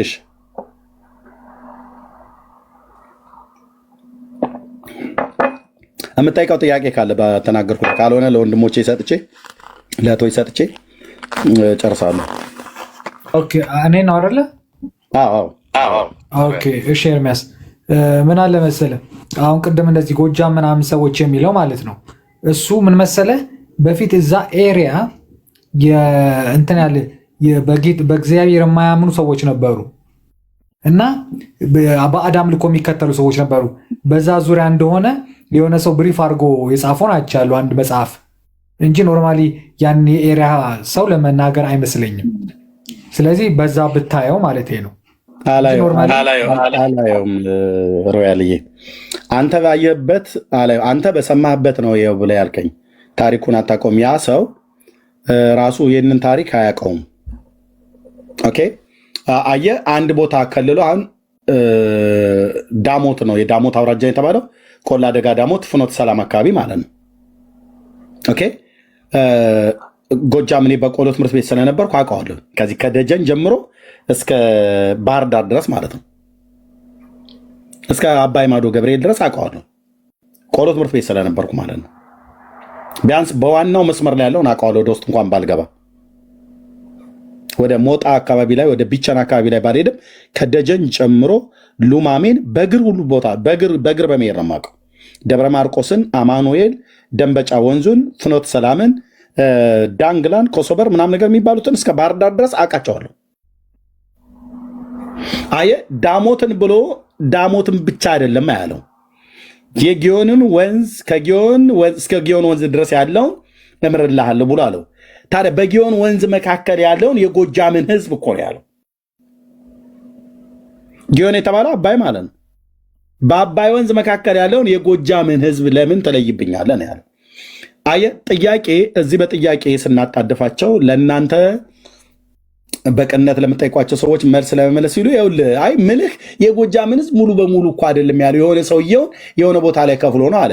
ታዲያ እንደዛ ከሆነ የጎጃም ህዝብ መካከል ላይ የተወሰኑ ግሩፖች እንደዛ አይነት ቢኖሩ የጎጃም ህዝብ ብቻ ነው እንዴ እንደዛ አይነት ግሩፖች ያሉት? በሌላው ክልል ላይ እንደዛ አይነት የለም? በትግራይ ውስጥ እንደዛ አይነት ክልል፣ በጎንደር ውስጥ እንደዛ አይነት ህዝብ የለም ማለት ነው? በሸዋ ውስጥስ ቢሆን በኦሮሞ በሌላው ህዝብ ላይ እንደዛ አይነት አይገኝም? የለም? የጎጃም ህዝብ ነው የማይማረው? ሸፍጥ ነው የመለሱልህ ሮያልዬ። አንኛ ይህንን መልስ የመለሰልህ ሰውዬ ታሪኩን ራሱ እንኳን እንደሚገባ አያውቀውም። መጽሐፍቶቹ እንደሚገባ አላነበበም። እኔ መጽሐፍቶቹን አንብቤ መጽሐፉ እጄ ላይ አለ። መጽሐፍቶቹን አንብቤ ወንዝ ጠቅሷል፣ ሎኬሽን ጠቅሶልሃል። ድንበር አድርጎ የጠቀሰው ወንዙን ነው፣ የጊዮንን ወንዝ ነው ያለው። የጊዮን ወንዝ ደግሞ የአባይ ወንዝ ማለት ነው። አባይ ወንዝ የት ነው ያለው? ጎጃም ነው። የጎጃምን ክልል ነው የሚቀባው።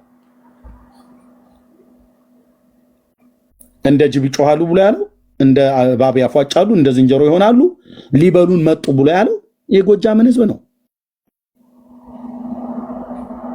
በእርግጥ የድሮ የተጻፉ ብዙ እንትኖች አሉ። አንዳንድ ጊዜ ማሰባቸው ነገሮች አሉ። ኤርሚያስ ምን አለ መሰለህ አሁን የኛ ልጆች ጄኔሬሽን አንዳንዶቹን ይቀበሏቸው ይሆን ስጋት አለኝ። ገብተዋል። እና እነዚህ አይነት ስጋቶች ሁሉ ጊዜ አሉ በውስጤ።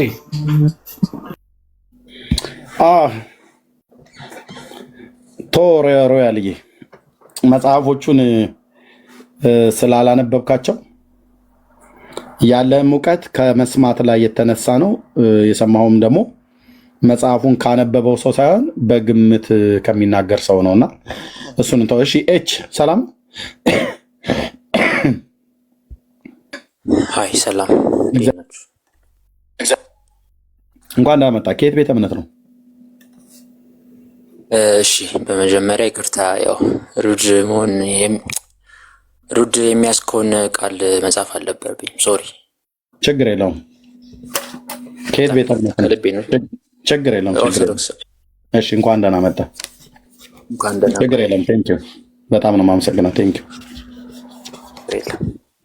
ኦኬ አየሁ፣ ሰማሁ ታሪኩን ያወራንበትን።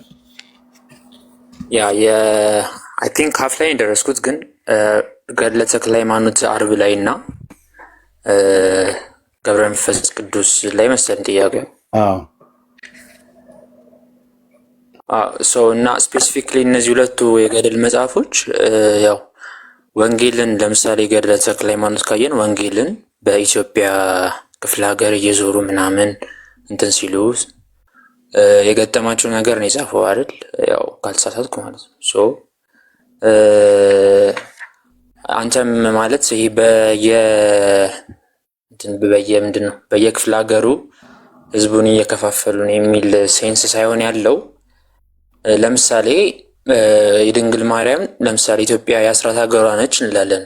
ይህ ማለት ከሀገር ውስጥ የሆነ ስፔሲፊክሊ እንትን የሚደረጉ ነገሮች አሉ እንደማለት ነው።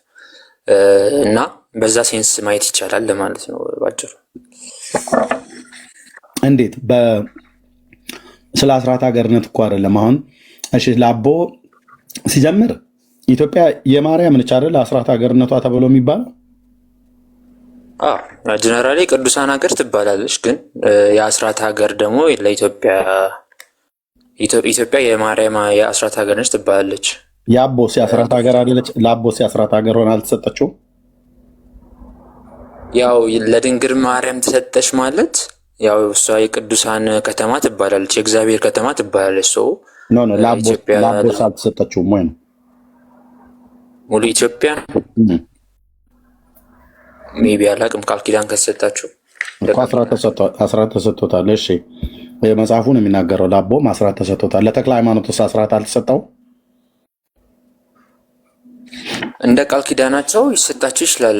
ያው በማርያም ብቻ አልተገደበ።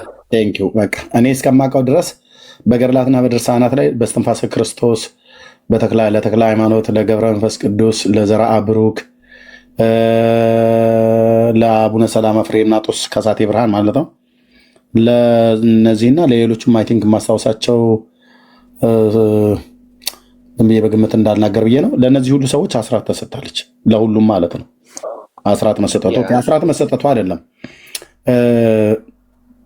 የተነበበው ላይ ስለ የጎጃምን ሕዝብ ነው ማርልኝ ብሎ ሲለው የነበረውና አልምርም ብሎ ያለው የጎጃምን ሕዝብ ነው። የገብረ መንፈስ ቅዱስ ነው አይደል? እሺ የቱ ጋር ነበር ገጹ? ከአንዴ እጄ ላይ ይችላል አለህ መጽሐፉ እጄ ላይ ጎበዝ። ከሐሙስ በኋላ ያለ አለኝ። ይኸው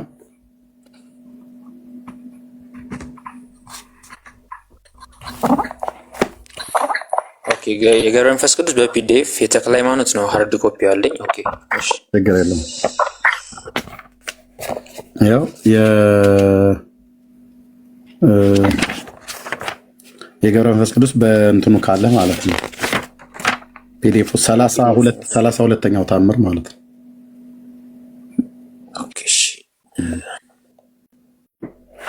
32ኛው ታምር ገጽ 190 ላይ ነው የሚጀምረው። ተመሳሳይ ከሆነ ያዝከው። ይሄ በፒዲኤፍ አድርገውታል ብለህ ነው? የቅርብ ነው አዲስ ነው? ኦኬ እስኪ ፒዲኤፍ አለኝ ቼክ ላድርገው ነው። በገዳሙ የታተመው ነው። በገዳሙና በትንሣኤ ዘጉባኤ የታተመ አለ። ይሄ በገዳሙ ነው እንደዚህ ያለው መግቢያው ላይ ማተም ፒዲኤፉ እንትን ከላይ ያለው እንትን ብሏል፣ ተቆርጧል። ምኑ እኔ ጋ ነው ወይስ? ኖ አይ የኔ ፒዲኤፍ ከላይ ያለው ከአይ ቲንክ ከሆነ ፔጅ በኋላ ያለው እንትን ብሏል። በፊት ያለው ተቆርጧል። ሙሉ መረጃ ላታገኘ ትችላለህ። እኔ ጋ እንግዲህ ሃርድ ኮፒ ነው ያለው። ይሄ በዚህ ክፍል ላይ ነው ያው ይታያል። እዚህ ቁጥር 14 ዳግመኛ አስራት እሰጥሃለሁ አለ፣ የኢትዮጵያን ሰዎች ማለት ነው። እነዚያ ትእዛዝህን ያልፈጸሙትን በአማላጅነት ቢያምኑ እምርልሃለሁ አለው። አባታችሁ ጌታችንን ምንም ምን ሳትለይ የኢትዮጵያን ሰዎች ሁሉ ማርልኝ አለው። ጌታችንም እስከ ጊዮን ዳርቻ ድረስ እምርልሃለሁ አለው። ጊዮን የተባለው አባይ እንደሆን ታውቃለህ። ጊዮን ሌላኛው ስሙ። እስከዛ ዳርቻ እምርልሃለሁ አለው። ኦኬ። የጊዮን ዳርቻ ወደ ጎጃም ሄደህ ታውቃለህ?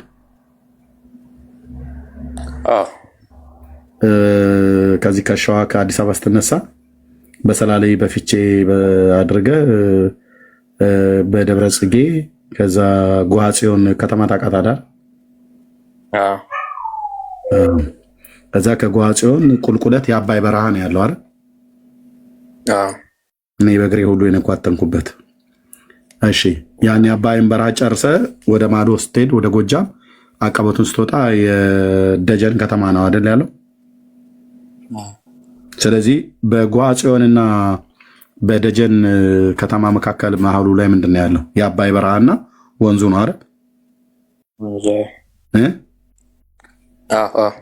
በመኪናም ብቻ ሳይሆን በእግርም ጭምር ነው የማውቀው ቅዱሳን ይህንን ቦታ በቆሎ ትምህርት ቤት በነበርኩበት ሰዓት ማለት ነው ስለሄድኩበት። ስለዚህ የጊዮን ወንዝ የተባለ ከጊዮን ዳርቻ ያለውን ህዝብ እምርልሃለሁ አለ፣ እስከ ጊዮን ዳርቻ። ከዛ አስቀጥሎ የአባይ ዳርቻ ማለት ጎሃ ጽዮን ድረስ ያለው ይምረው ማለት ነው። ወይ ደግሞ ወንዙ እስካለበት እስከ አባይ በረሃ ድረስ ያለውን ይምራል። ከዛ ከአባይ ወንዝ ቀጥሎ ያለው ጎጃም ነው። ከአባይ ወንዝ ወደዚህ ያለው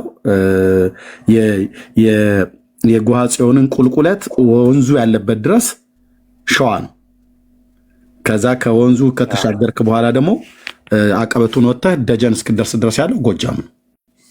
እስከዛ ድረስ ዳርቻ ድረስ እምርልሃለሁ አለው። ከዛስ አባታችሁም ገብረ መንፈስ ቅዱስ እኔ አባታችን እየሰላም አላነበው ማለት ነው። ገብረ መንፈስ ቅዱስም ጌታችንን በጊዮን መካከል ያሉ የጎጃምን ህዝብ ለምን ትለይብኛለህ አለው። ከኢትዮጵያ ህዝብ መካከል ለምንድን ነው የጎጃምን ህዝብ የምትለይብኝ? በጊዮን መካከል ያለ የማን ህዝብ? የጎጃምን ሰዎች ለምን ትለይብኛለህ አለው። እነርሱንስ አትምራቸውም አለው። ጌታም አዎ አልምራቸውም አለ። ስራይ ያበዛሉና፣ ስራይ ማለት ታውቃለህ? የግዕዝ ቃል መድኃኒተኛ፣ አስማተኛ፣ ሞራ ገላጭ፣ ጠንቋይ፣ ድግምት፣ መናፍስት የሚጠሩ እነዚህን ሁሉ ያካትታል። ስራይ የሚለው ማለት ነው። ኦኬ ስራይ ያበዛሉ አለው ይላል። እዚህ የጎጃምን ሰዎች የኢትዮጵያን ሰዎች ሁሉ ማርልኝ አለው ሲለው አይ እስከ ጊዮን ዳርቻ ድረስ ያለውን እምርልሃለሁ የጎጃምን ህዝብ ግን አልምረውም ብሎ አለ ይላል። ገጽ 43 ላይ ግን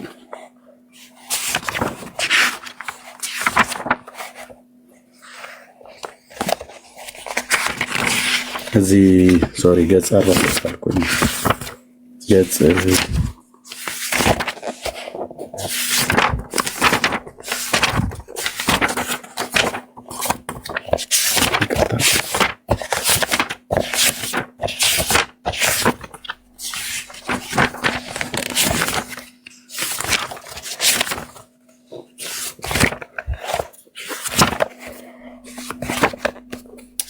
ገጽ 73 ማለት 43 አልኩ።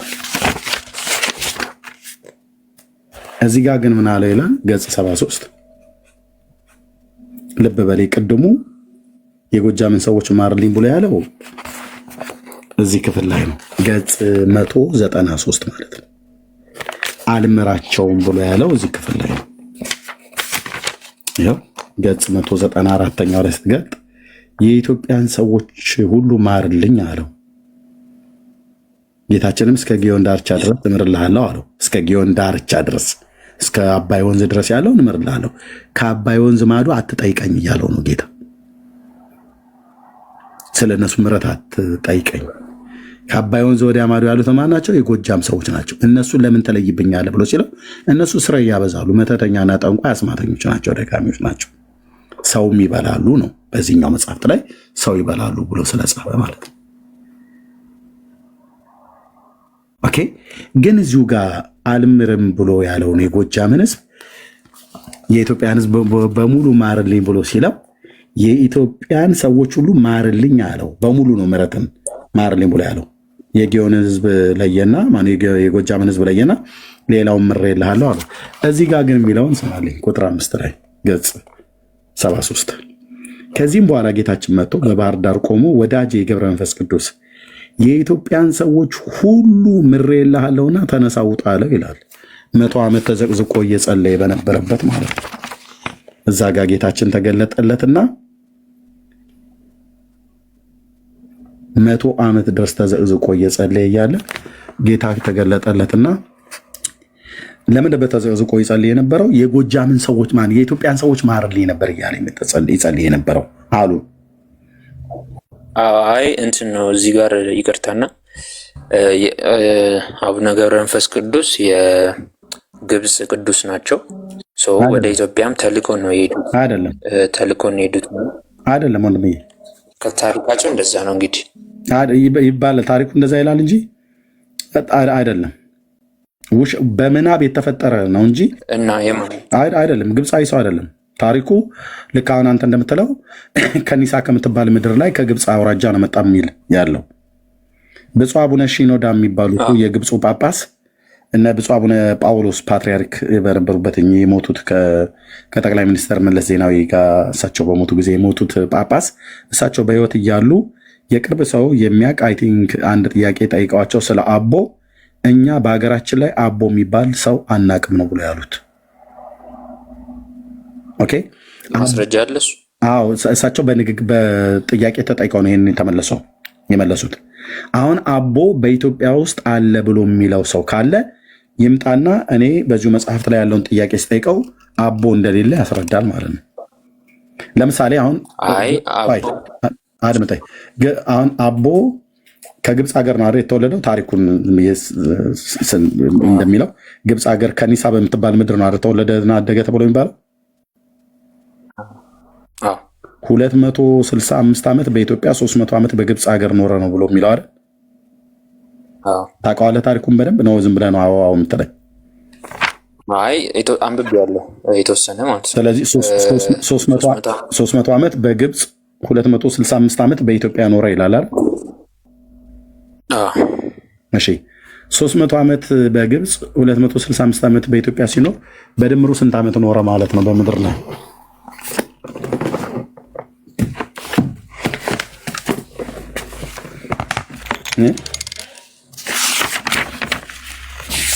ከኔ ጋር ነው ወንድማችን? 562 ዓመት ኖረ ይላል።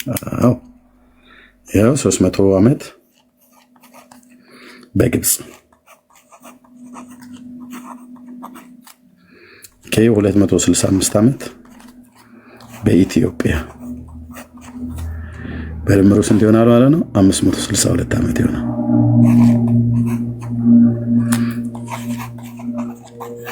ኦኬ 562 ዓመት ሲኖር ምግብ በልቷል?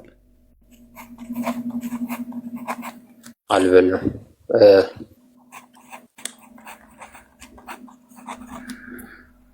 ውሃ አስጠጥቷል?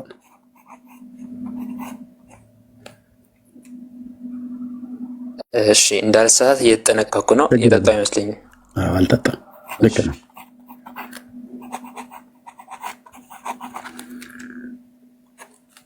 ጡትስ ጠብቷል? አይ ጡት ጠብቷል? አይ አልጠባም።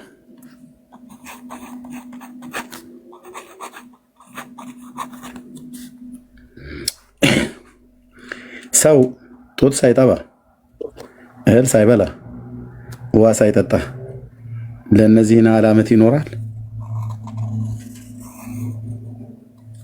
አወላለዳቸውን ማየት አለብሽ። ለምሳሌ ማለት የቅዱሳን ታሪክ ይለያያል። ሁሉም አንድ አይነት ናቸው ማለት አይደለም። አይ ችግር የለውም። እኔ አወላለዳቸው ላይ በደንብ ታሪኩን ስለማውቀው ማለት ነው፣ አንተም ታሪኩን ስለምታውቀው ጌታችን ስንት ዓመት ነው የኖረው በምድር? 33 ዓመት።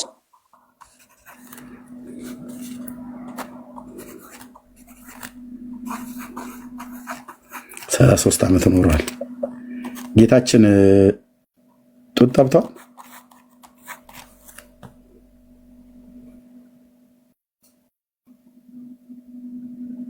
ጡት ጠብቷል ወንድማችን?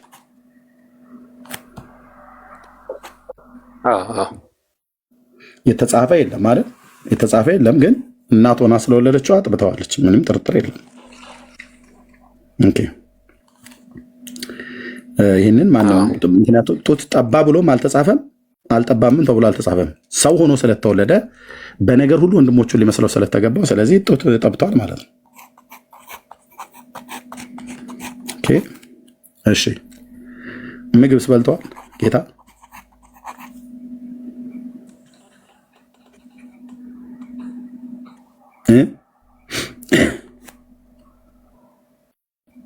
ወንድማችን ምግብ አልበላም። ጌታችን ምግብ አልበላም በምድር 33 ዓመት ሲኖር? በልቷል። ጌታችን በልቷል። ኮሱ ነው የምጠይቀው። ምግብ በልቷል። በልቷል። ስለ ጌታችን ነው እየጠየኩ ያለው። ውሃ አስጠጥቷል ጌታ?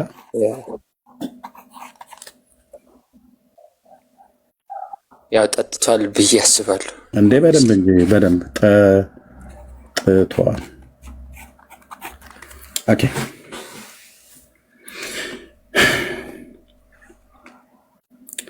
33 ዓመት ሲኖር የእናቱን ጡት መጥባት አስፈልጎታል፣ ምግብ መብላት አስፈልጎታል፣ ውሃ መጠጣት አስፈልጎታል። ለምን? ፍጹም ሰው ሆኖ ስለተወለደ ማለት ነው።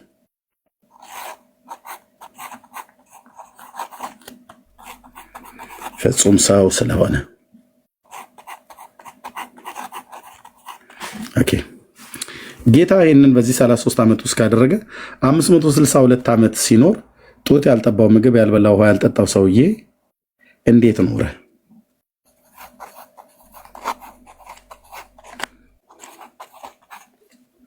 ወይልሽ እሱ እንግዲህ እንዳልኩ የአወላለዱ የቃል ኪዳን አለ አይደል? እግዚአብሔር የሚሳነው ነገር የለም። በመጀመሪያ ጌታችን ደግሞ ፍጹም ሰው ፍጹም አምላክ ሆኖ እነዚህን ስርዓቶች የሰውን ስርዓትም የአምላካዊም ስርዓትም እየፈጸመ ያደገው ልክ በአዳም በኩል የገባውን ኃጢአት የግድ እሱም ሰው ሆኖ አክቹዋሊ እንትን ማድረግ ስላለበት ነው። በዛ መንገድ ኃጢአት በገባበት መንገድ ሪያሊቲን መካካድ የለብንም። ኃጢአቱ እዚህ ጋር ለንጽጽሮሽ ያመጣሁት ለንጽጽሮሽ ያቀረብኩት ጌታችንን ነው። ጌታችን አምላክ ሆኖ ሳለ አምላክነቱን ሳይተው ፍጹም ሰውነትን ገንዘቡ አድርጎ የሰውን ተፈጥሯዊ ባህሪ ገንዘቡ አድርጎ ከቅድስት ድንግል ማርያም ሲወለድ በነገር ሁሉ ወንድሞቹን ከኃጢአት በስተቀር ወንድሞቹን ሊመስለው ነው የተገባው። ተርቧል፣ ተጠምቷል፣ አዝኗል፣ አልቅሷል፣ ደክሞታል። እንደዚህ ተጽፏል በመጽሐፍ ቅዱስ ላይ ማለት ነው። ስለዚህ 33 ዓመት ሲኖር እህልና ምግብና ውሃ ጠጥቷል፣ በልቷል ማለት ነው። እንደ ተራበም አውቆ ይላል። ተርቧል ማለት ነው ጌታ። ፈታኝም ቀርቦ እንደ ተራበ ባወቀ ጊዜ ፈታኝም ቀረበ ይላል። ተርቦ ነበር ማለት ነው ጌታ። ኦኬ ይሄ ግን 562 ዓመት 300 ዓመት በግብፅ 265 ዓመት በኢትዮጵያ በድምሮ 562 ዓመት ሲኖር ጡት አልጠባም። ጡት ያልጠባበበትን ምክንያት ታውቃለህ? አዎ ከልጅነቱ ጀምሮ ለምንኩስነት የተጠራ ስለሆነ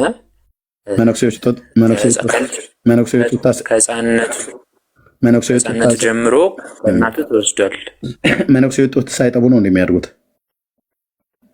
ነው። አይ የእሱ ስፔሲፊክ ከሆነ ነው እንደዛ ነው ማለት እንትን ነው። ይሄ ቃል ኢቨን ከመጸነሱ በፊት ድንግል ማርያም በድንግል ማርያም ነው እንትን ያለው አይደል? ምን ያነበብከው? ከመጸነሱ በፊት ማለት ከመጸነሱ በፊት ልጅ እናቱ ልጅ እያለች ታለቅስ ነበረ እና ከመጸነሱ በፊት ድንግል ማርያም ያለቻትን ማስታወስ እዚህ ጋር እንትን ነው ያው ታዩዋለሽ፣ ግን ተወልጃለሽ፣ ግን የምታየው በዚህ ምድር አይደለም በመንግስተ ሰማያት ነው ብሏታለች። እና ሰው እንደተወለደ የተገባው ለጌታ ወይም ለክርስቶስ ስለሆነ ከልጅነቱ ጀምሮ ጀስት ለመነኩሴዎች ነው የተሰጠው እና በሱ ፋንታ እንደውም ሌላ ልጅ ሰጣታለች ምናምን የሚል እንትን አለ መሰለኝ እዛ ላይ ገድሉ ላይ። እና ይሄ እንግዲህ እግዚአብሔር እንትን ነው ማለት እግዚአብሔር ቅዱስ ሲያስነሳ በተለያየ መንገድ እና ለምሳሌ የነብዩ ኤልያስን ታሪክ ማየት በቂ ነው።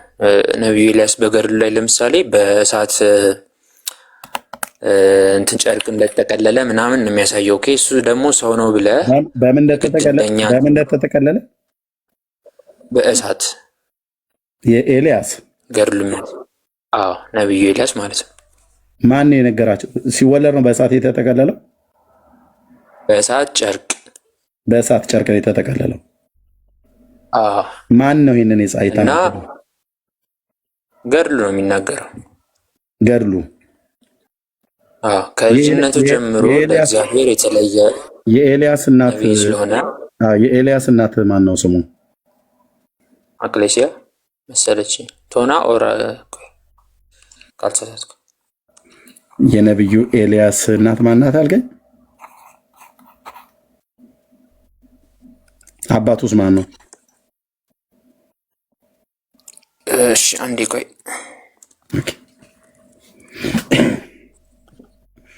እዚህ ክፍል ላይ ግን ብሎ የሚለውን ይሁት እዚህ አንደኛው ምዕራፍ ላይ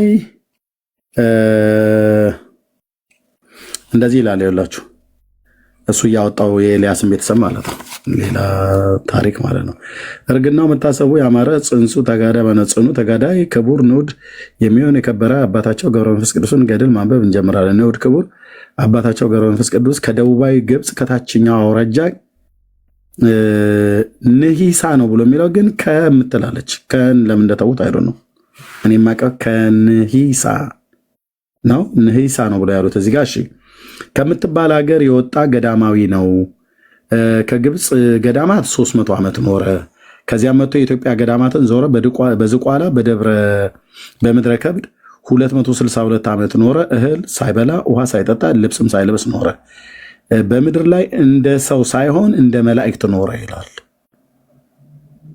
እህል አልበላም፣ ውሃ አልጠጣም፣ ጡትም አልጠባም።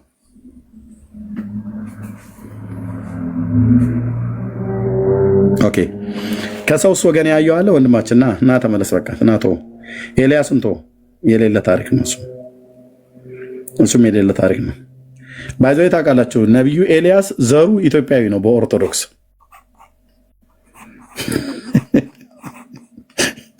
በኦርቶዶክስ ዘሩ ኢትዮጵያዊ ነው ነቢዩ ኤልያስ። በመጽሐፍ ቅዱስ ዘሩ እስራኤላዊ ነው። እሺ እናቱ ቶና አባቱ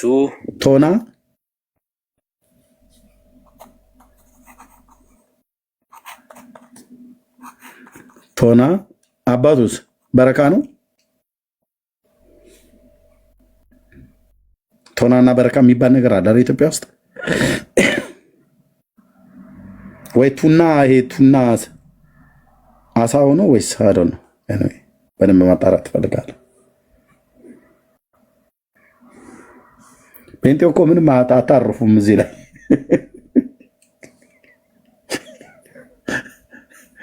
እናንተ ገላትያ፣ ኤፌሶን፣ ማቴዎስ ነው የምታውቁት። የታቁና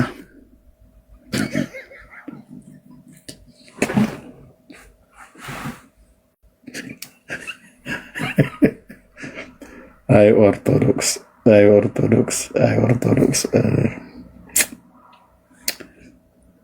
ተሰቃለህ አይደል ጃክ?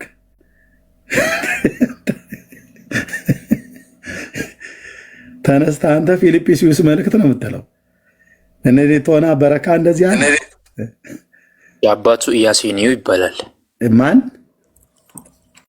ኢያሴኒዩ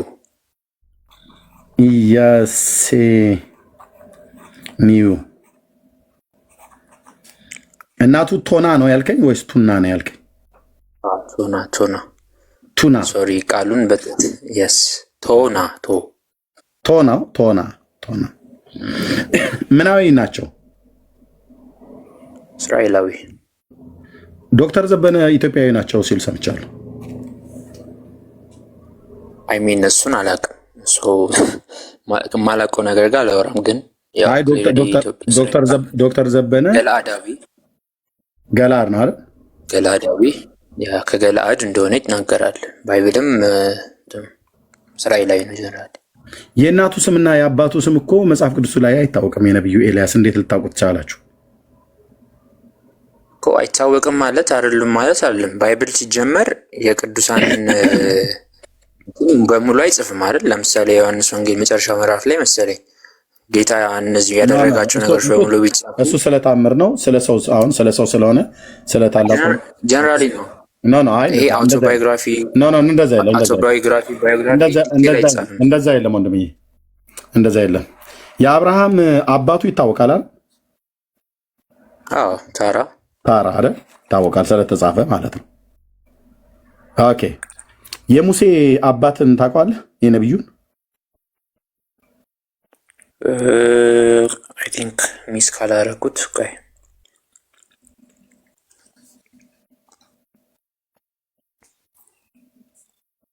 በቃ ተው፣ እኔ ልንገርህ። እንበረም ይባላል። እናቱስ የሙሴ ታውቃለች?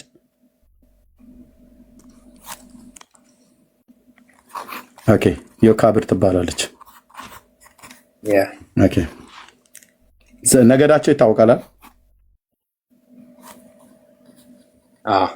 ከየትኛው ነገር ናቸው?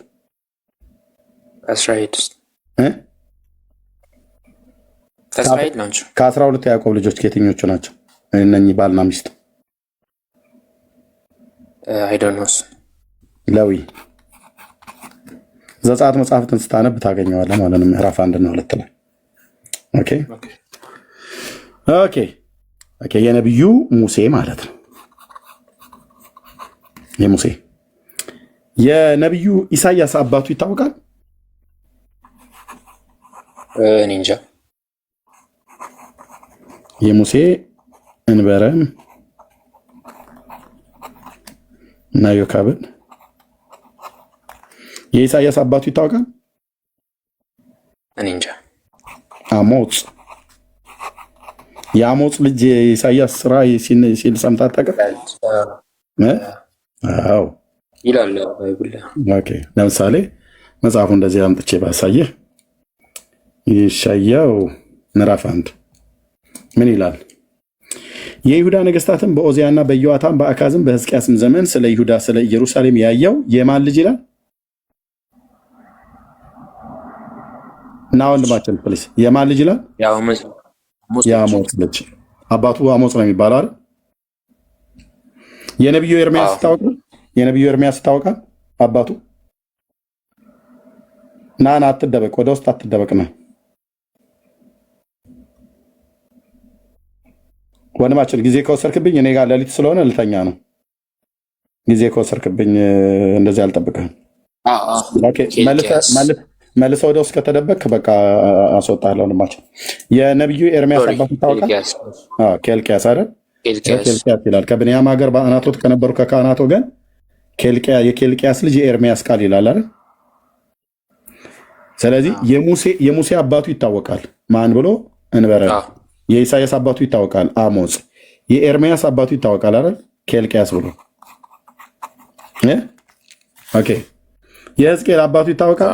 እንዳትደበቅ ብራዘር ውስጥ የሕዝቅኤል አባቱ ይታወቃል? ያው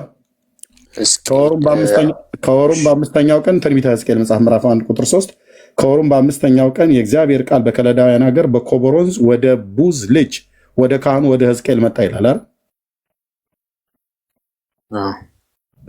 የሕዝቅኤል አባት ማን ነው? ቡዝ ይባላል ማለት ነው።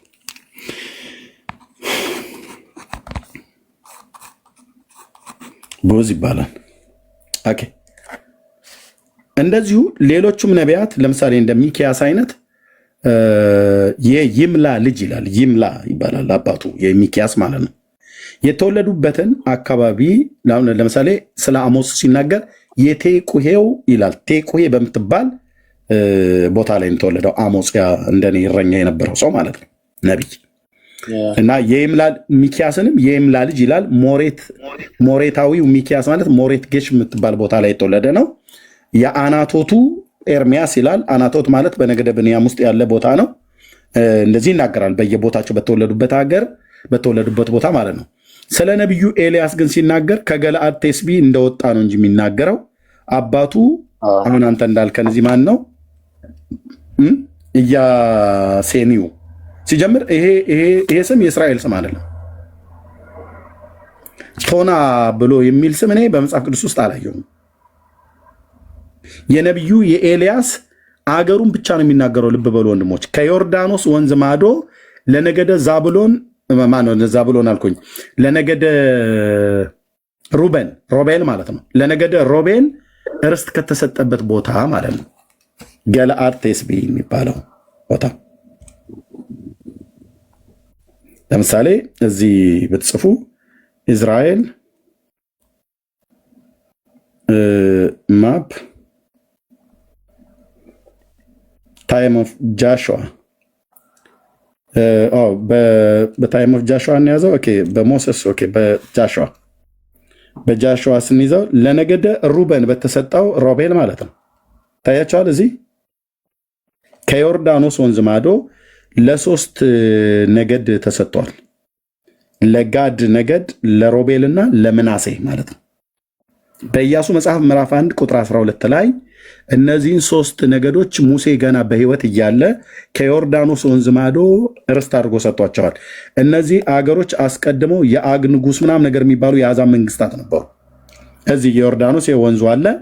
ታይም ኦፍ ጃሽዋ ኦኬ፣ በኢያሱ ዘመን ለነገደ ምናሴ ይኸው ለነገደ ጋድ የሚባለው ማለት ነው እና ሮቤል ማለት ነው። አሁን ገለአድ ቴስቢ በዚህ በሮቤልና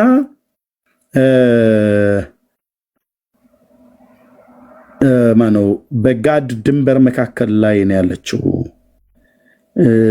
ቆይ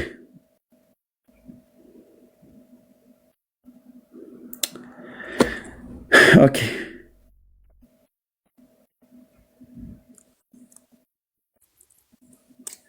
ይሄ የያዕቆብ ሄዶ ከመላኩ ጋር የታገለበት ወንዝ ሁሉ ጭምር የያቦቅ ወንዝ እዚህ ነው ያለው። ወደ ሶሪያ ምድር ሊሄድ ባለበት ሳለን ገለአድ ቴስቢ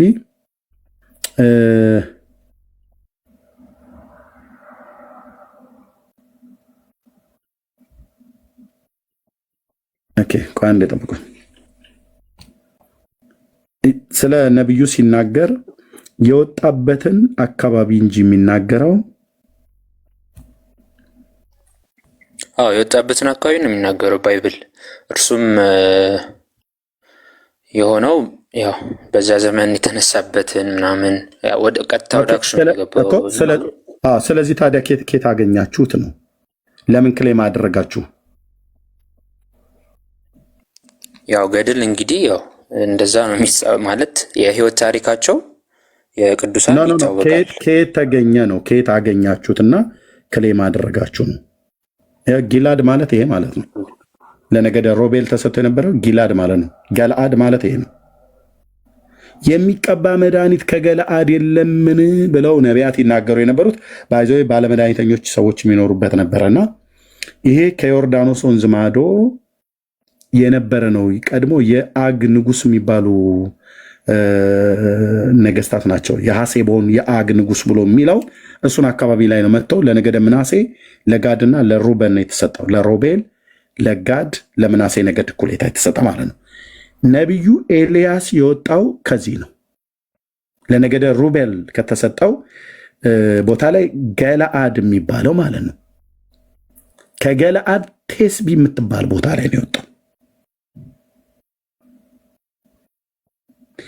አሁን ከገለአድ ቴስቢ ሲወጣ የነገስት መጽሐፍ ሲነግረን ይህን ታላቅ ነቢይ የወጣበትን አገር ከገለአድ ከዮርዳኖስ ወንዝ ማዶ ለነገደ ሮቤል በተሰጠው ርስት ውስጥ ገለአድ የሚባል ቦታ ላይ ከዛ ውስጥ ቴስቢ የምትባል ቦታ ላይ ነው። ከዮርዳኖስ ወንዝ ማዶ ማለት ነው። የእናቱ ስም ግን ቶና ነው፣ የአባቱ ስም ግን ኢያሴው ነው ብሎ የሚል መጽሐፍ ቅዱስ አልተናገረም። መጽሐፍ ቅዱስ ባልተናገረበት ኦርቶዶክስ ዝም ብላ ነው የምትዋሸው። ወንድሞቼና እህቶቼ የነዚህን አባቶች የወጡበትን የሰፈሩበትን ማነው የዘር ሐረጋቸውን ይናገራል። ለምሳሌ ሙሴ አሁን ከነገደ ሌዊ ነው። የኢሳያስ ከየትኛው እንደሆነ አላቅም። በቃ ማታውቀውን አላቅም። የኤርሚያስ ነገደ ሌዊ ነው፣ ካህን ነው፣ የካህናት ወገን ነው፣ ሌዋዊ ነው ማለት ነው። ሕዝቅኤልም ካህን ነው፣ ሌዊ ነው። ይኸው ሌዊ ነው ነገዳቸው። ነቢዩ ኤርሚያስ የዘር ሐረጉ ከነገደ ሌዊ ነው የሚመዘዘው። ሕዝቅኤልም ከነገደ ሌዊ ነው። እነዚህ ሰዎች ካህናት ናቸው፣ ከካህናት ወገን ናቸው። ሙሴም ከነገደ ሌዊ ነው። ያኔ ክህነት የለም፣ ግን ሲመርጠው እንበረም ከዛ ከሌዊ ቀዓትና ጌዴሶንን ሜራሪን ወለደ። ከቀዓታውያን ወገን ደግሞ ቀዓት የሚባለው አባት ነው እንበረም የወጣው ቀዓት። ከዚህኛው የዘር ሐረግ ነው የሚቀዳው። ሌዊ ቀዓትና ጌዴሶንን ወለደ። ሜራሪ ሶስቱን ወለደ። ቀዓት ደግሞ እነ እንበረምን እና ሌሎችን ኡዙኤል ምናምን ነገር የሚባሉትን ወለደ ይላል አባቶች ማለት ነው። የዘር ሐረግ ኦኬ። ከነገደ ሌዊ ነው ሙሴ። ስለዚህ የአሞጽ ማነው የኢሳያስ አባቱ አሞጽ ነው። የሙሴ አባቱ እንበረም ነው። የኤርሚያስ አባቱ ኬልቅያስ ነው። የሕዝቅኤል አባቱ ቡዝ ነው ብሎ ይነግረናል። የነቢዩ ኤልያስን ግን ኢያሁሴኒ ነው ብሎ አይነግርም። ለምሳሌ የነቢዩ ሳሙኤል ነቢይ አባቱ ማን ነው? ማን ነው ጎበዝ የሚናገር ቶሎ ብሎ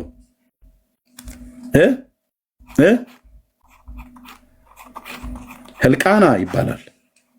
እናቱ ማናት? ሐና። ተጽፏል። ቴንኪዩ ጎበዝ። ሕልቃና ይባላል። ኦልሬዲ ሪትን የሆነ የተጻፈ ነው። የነቢዩ ኤልያስን ኬታ መጡት። ውሸት ነው። የኢትዮጵያ ኦርቶዶክስ ቤተክርስቲያን ተዋሻለች ብሎ የሚለው ቃል አይገልጠውም። ወንድሞች እናቶች፣ የአባቶች መጽሐፍ ዝም ባለበት ለምን ዝም አይሉ? ልብ በሉ። እሱ ብቻ አይደለም። አሁን ወንድማችን እስራኤላዊ ነው ብሏል። እነ ዘበነ ቪዲዮን አሳያቸዋለሁ። ኢትዮጵያዊ ነው አለ። ነቢዩ ኤልያስ ኢትዮጵያዊ ነው አለ።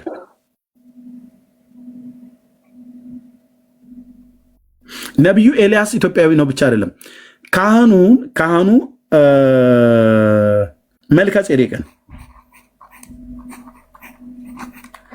ጼዴቅን ኢትዮጵያዊ ነው ብለውታል እኮ። የኢትዮጵያ ኦርቶዶክስ ኢትዮጵያዊ ነው፣ እናቱን ሁሉ እናውቃለን፣ ቤተሰቡን ሁሉ እናውቃለን ብለዋል። መጽሐፍ ግን ሲናገር ስለ መልከ ጼዴቅ በአብርሃም ዘመን የነበረው ያ ሰው ነው። የትውልድ ሐረጉ ከአብርሃም ዘር አይመዘዝም።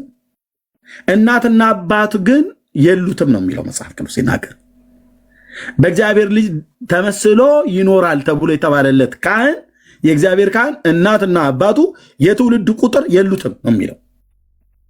ምን ማለት ነው የትውልድ ቁጥር የሉትም ማለት? የዕብራውያን መልእክት መጽሐፍ ምዕራፍ 7 ላይ ሲጀምር ይሄ እዚህ ጋር የተነገረው ወንድሞች እናቶች፣ የአባቶች አምላክ እግዚአብሔር ምስክር ነው። አቦ የሚባል ሰው በምናብ የተፈጠረ እንጂ እውነት አይደለም። እውነት ነው ብሎ የሚል ሰው ካለ ይምጣ፣ በፈለገው ጊዜ ላወራው እችላለሁ። ይሄ ውሸት ነው። እህል አልበላም፣ ውሃ አልጠጣም፣ ጡትም አልጠባም፣ ከሰው ወገን ማንም ያየው የለም ይላል ይሄ መጽሐፍ። የማያወራው ውሸት የለም ወንድሞች እናቶች። ይቅርታ ግን እዚህ ጋር ማለት አንድን ነገር ውሸት ለማለት የሆነ እንትን ያስፈልጋል፣ ሶርስ ምናምን ማለት ነው። እኔ ሶርስ አለ ዝም ብሎ የማይታመን በመሆኑ ውሸት ነው እያልክ ከሆነ ከሰው ወገን ማንም ያየው የለም ይላል። 565 ዓመት ሲኖር አኗኗሩን መጽሐፉ ነው ብሎ ባይብል ላይ ምን ይላል? ቆይ አድመጠኝ። ከሰው ወገን ቆይ ባይብል አትሄድ። ቆይ ከሰው ወገን 562 ዓመት ሲኖር ከሰው ወገን ማንም አላየውም ብሎ የሚለውን ቃል ታውቀዋለህ? ማንም አላየውም አላየኸውም? አዎ ወደ ገዳም ወደ በረሃ እንደሄድ ይናገራል። ሰው ከሰው ወገን ማንም ያየው የለም ብሎ የሚለውን አላነበብከውም ወይ ነው የምልህ። ያነበብኩት መሰለኝ። ከሰው ወገን ምን ልክ ነህ አንብበዋል። ካነበብከው አንብበዋል። ከሰው ወገን ማንም ያየው የለም ይላል። ኦኬ ከሰው ወገን ማንም ካላየው አቦ በምድር ላይ ነበረ ብሎ የሚል ማን ነው ለመናገር የሚደፍር? ከሰው ወገን ማንም ካላየው እንዴት ኖረ ተብሎ ሊመሰከርለት ይችላል? ወንድሞቼ በአራት ነጥብ ዘግቶ ከሰው ወገን ማንም ያየው የለም ይላል። እሺ ሲሞት የት ነው ተቀበረ ብሎ የሚለው ታሪኩን ካወቀው ወንድማችን?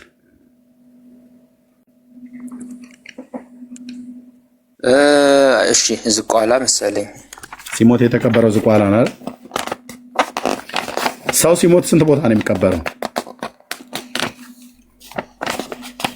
ኦኬ ሶሪ የገብረ መንፈስ ቅዱስ ታሪክ እንትን ምንድነው ስጋው እንትን አላለም መሰለኝ የሚለው ገድሉ ያው ሎንግ ታይም ስላነበብኩት ስጋው ምን አላለም? አልተገኘም መሰለኝ። ስጋው አልተቀበረም ይላል። አልተገኘም መሰለኝ ካልተሳሳትኩ እንዳትጽፈው። አልተቀበረም። ኦኬ መረጃ ሳያለው እኔ ጋር ችግር የለውም እስከሆነ ታይም ነው። ኦኬ እንደገና ደግሞ ስጋው አሁንም ተቀብሯል። አይ እሱ ግን ማብራሪያ ያለው እርግጠኛ ነኝ። ያው ላይ ገድሉ ላይ ያለው ማብራሪያ ላሳየህ ነው። በየት ነው የተቀበረው? በምድረ ከብድ። ምድረ ከብድ የት እንዳለ ታውቀዋለህ? ሀገሩ አላውቀውም። ጉራጌ ዞን ማለት ነው። እሺ ስጋው አሁንም ተቀብሯል። የት?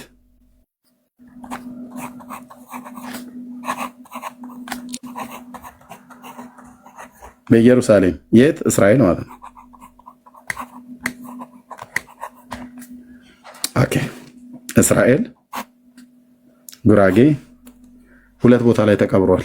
እንደገና ደግሞ አልተቀበረም የሚላል። ስጋው አልተቀበረም። ወዴት አረገ ይላል? ወደ ሰማይ አረገ። ፓርት ማውጣት ትችላለህ። እሱ ጋር ማብራሪያ ስላለ ማውጣት ትችላለህ። እንትን ገድሉን። ኧረ ምንም ማብራሪያ የለውም። ምን ያወጣልህ? ኦኬ ግን አቦ አንደኛ ሲጀምር ሰውየው የለም በምድር ላይ ኤግዚስት የማያደርግ ሰው ነው። ልብ በሉ። የአባቶች አምላክ ምስክር ነው። ልብ በሉ። ዘመናቸውን ሁሉ ቢጋጋጡ ቢገባበጡ ኦርቶዶክሳውያን የማያመጡት በዚህ ተረት ፊት መቆም አይችሉም። የለም። ይህን ስናገር ዝም ብሎ በጭፍነት አይደለም። ኦኬ ሲሞት አቦ ሞተ ይለናል ታሪኩ። 562 ዓመት ኖረው ከሰው ወገን ማንም ያየው የለም ይልሃል እና ሞተ አይቀርም እና ሞተ ይላል ታሪኩ። ገደሉት በታሪኩ ውስጥ ማለት ነው። ከዛ በሚሞት ሳ ላይ ስጋው በጉራጌ ምድር ተቀበረ ይላል። ከዛ ደግሞ ትንሽ አገላብጠ ደግሞ ስጋው በኢየሩሳሌም ተቀበረ ይላል። ከዛ ደግሞ ሌላኛው 20ኛው ምዕራፍ ላይ ደግሞ ስትሄድ ስጋው አልተቀበረም ወደ ሰማይ ነው ያረገ ይላል። መረጃውን ታመጣ ኤርሚያስ ወደ መረጃ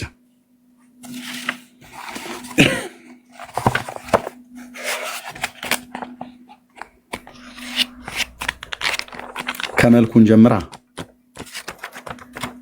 መልክዓ ገብረ መንፈስ ቅዱስ እንጀምራለን። እንደዚህ ይላል።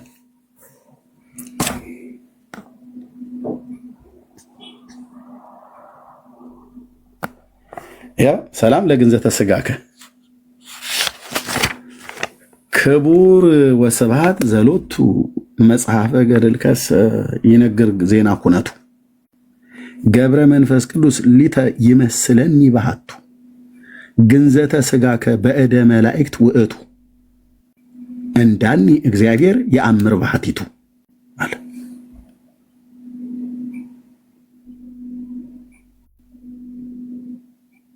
አላችሁ ከኔ ጋር ናችሁ ወይስ ሮያልና ልጁ ተደብቀዋል? ኦኬ አይተዋል ምን እንዳለ?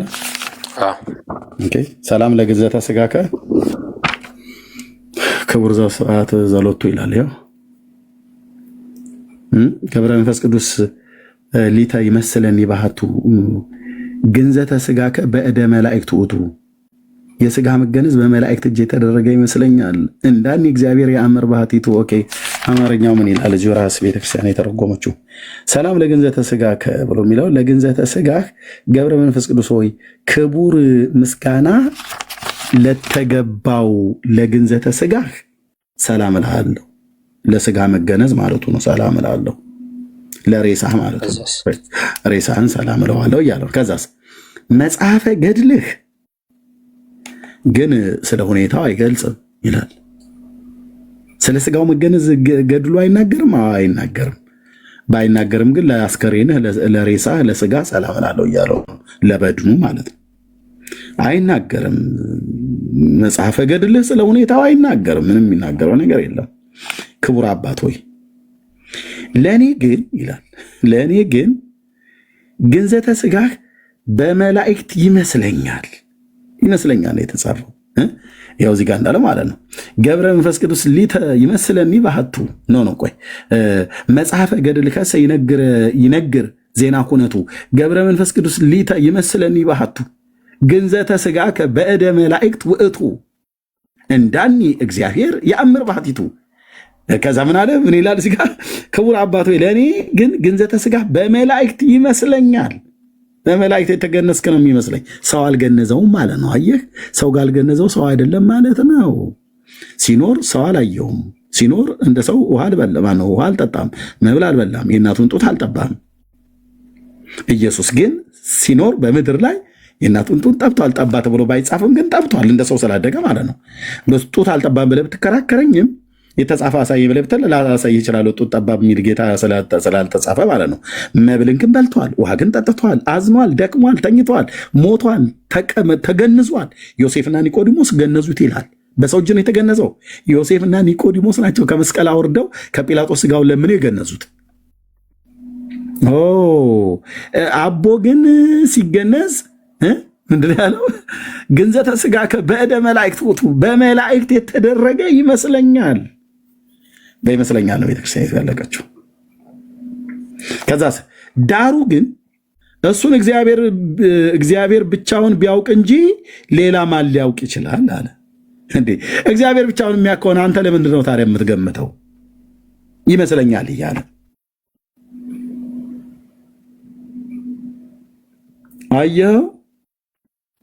አየኸው መውጫ መግቢያ የሚታጣ ቅርቃል ማለት ነው።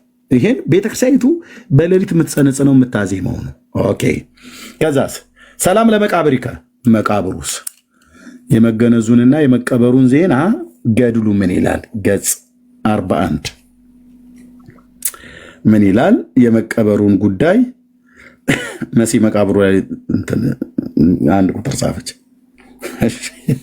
ሰላም ለመቃብሪከ ዘኢተከስተ ለባዕድ የሚገርም ነው። ለባዕድ ያልታየ ማለት ነው፣ ያልተገለጠ ከመ መቃብሩ ለሙሴ ወልደ ዮካብድ ልክ እንደ ዮካብድ ልጅ እንደ ሙሴ መቃብሩ አልተከሰተም፣ አልተገለጠም፣ ለሌሎች አልታየም። የሙሴ እንዳልታወቀ ማለት ነው። ዜና መቃብር ከሰ ገብረ መንፈስ ቅዱስ ጽማድ ቦ ዘይቤ በኢየሩሳሌም አጸድ ወቦ ዘይቤ ሀሎት በከብድ እንዴ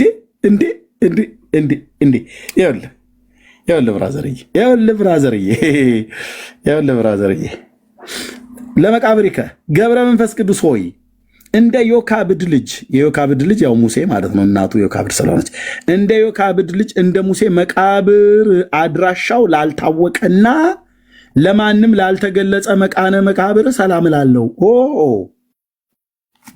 ወት እንደ ሙሴ መቃብር አይታወቅም ማለት ነው ያቦ። አዎ ታዲያ ለምንድነው ምድረ ከብድ ተቀበረ ብላችሁ የምትሉን? መቃብሩን ሳታውቁ የት እንደተቀበረ ሳታውቁ ነው እንደተቀበረ። እስኪ ወደኋላ ቆይ ልጨርስ። ተመለስ። ምድረ ከብድ ጸልየበት ተዘብቆ ወደኋላ ተመለስና ቼክ አድርጎ እኔ ያሳያለሁ። አድራሻው ላልታወቀ ለማንም ላልተገለጸ መካነ መቃብር ሰላም እላለሁ አለ። አድራሻው አልታወቀም የት እንደሆነ ማለት ነው። ክቡር አባቶ ካለ በኋላ ነገር ግን መቃብርህ በኢየሩሳሌም ነው የሚሉ አሉ። የት ነው የሚሉ? በኢየሩሳሌም ነው የሚሉ አሉ። በምድረ ከብድም ነው የሚሉ አሉ። የት? በጉራጌ ምድር። ምድረ ከብድ ጉራጌ ምድር ስለሆነ ማለት ነው። በጉራጌም ነው የሚሉ አሉ፣ በኢየሩሳሌም ነው የሚሉም አሉ። ሁለት ነው። አንተም